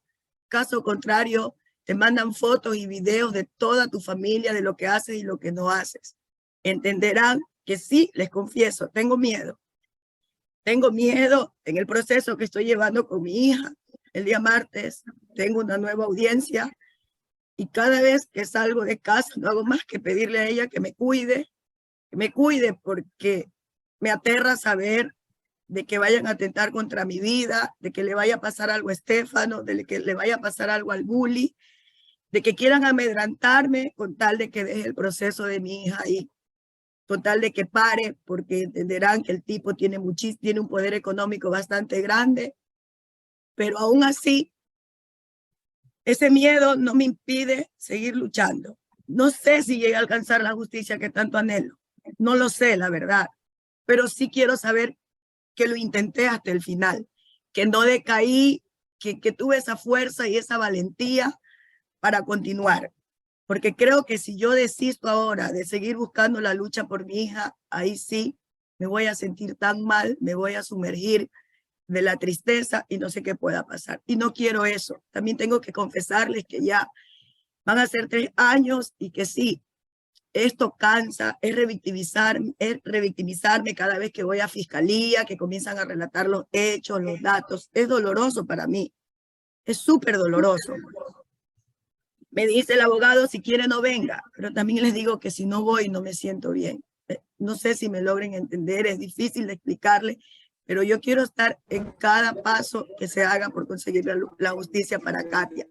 Si no hay sanción, si los culpables no pagan, se lo dejaré a Dios, porque yo creo que de la justicia divina nadie se va a escapar, pero sí voy a seguir hasta el final, hasta cuando ya hay una sanción, y ese día yo creo que podré empezar una nueva vida junto a Estefano y guardando los mejores momentos que viví junto a Katia.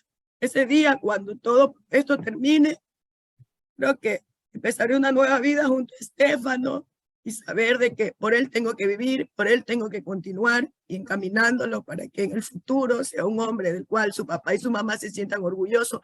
Y yo como madre ahora a Estefano decir, lo logré. Gracias, Mari. Gracias por compartirnos tu corazón. Que mira, yo no estoy segura si le pasa preguntas para digerir esto y también te dar mis palabras diciendo que agradezco muchísimo, gracias. Muchísimo, y espero darte la gracia.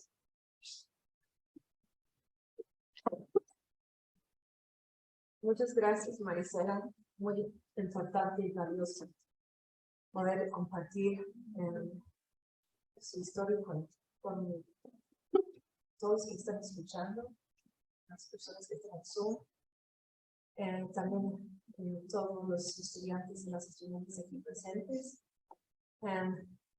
Es sumamente importante poder compartir esas historias. Sumamente importante empezar a reflexionar sobre cómo podemos cambiar lo que está pasando a nivel del país y en toda Latinoamérica. Y sabemos que va más allá, es un problema global. De parte del Instituto de Estudios Avanzados en Desigualdades, estamos comprometidos en trabajar juntos con activistas y académicos que están trabajando en estos temas de violencia basada en género. Quisiera agradecer a nuestros ponentes hoy día, a Alicia, a Mayra y también a Erika por su aporte en este conversatorio con Marisela.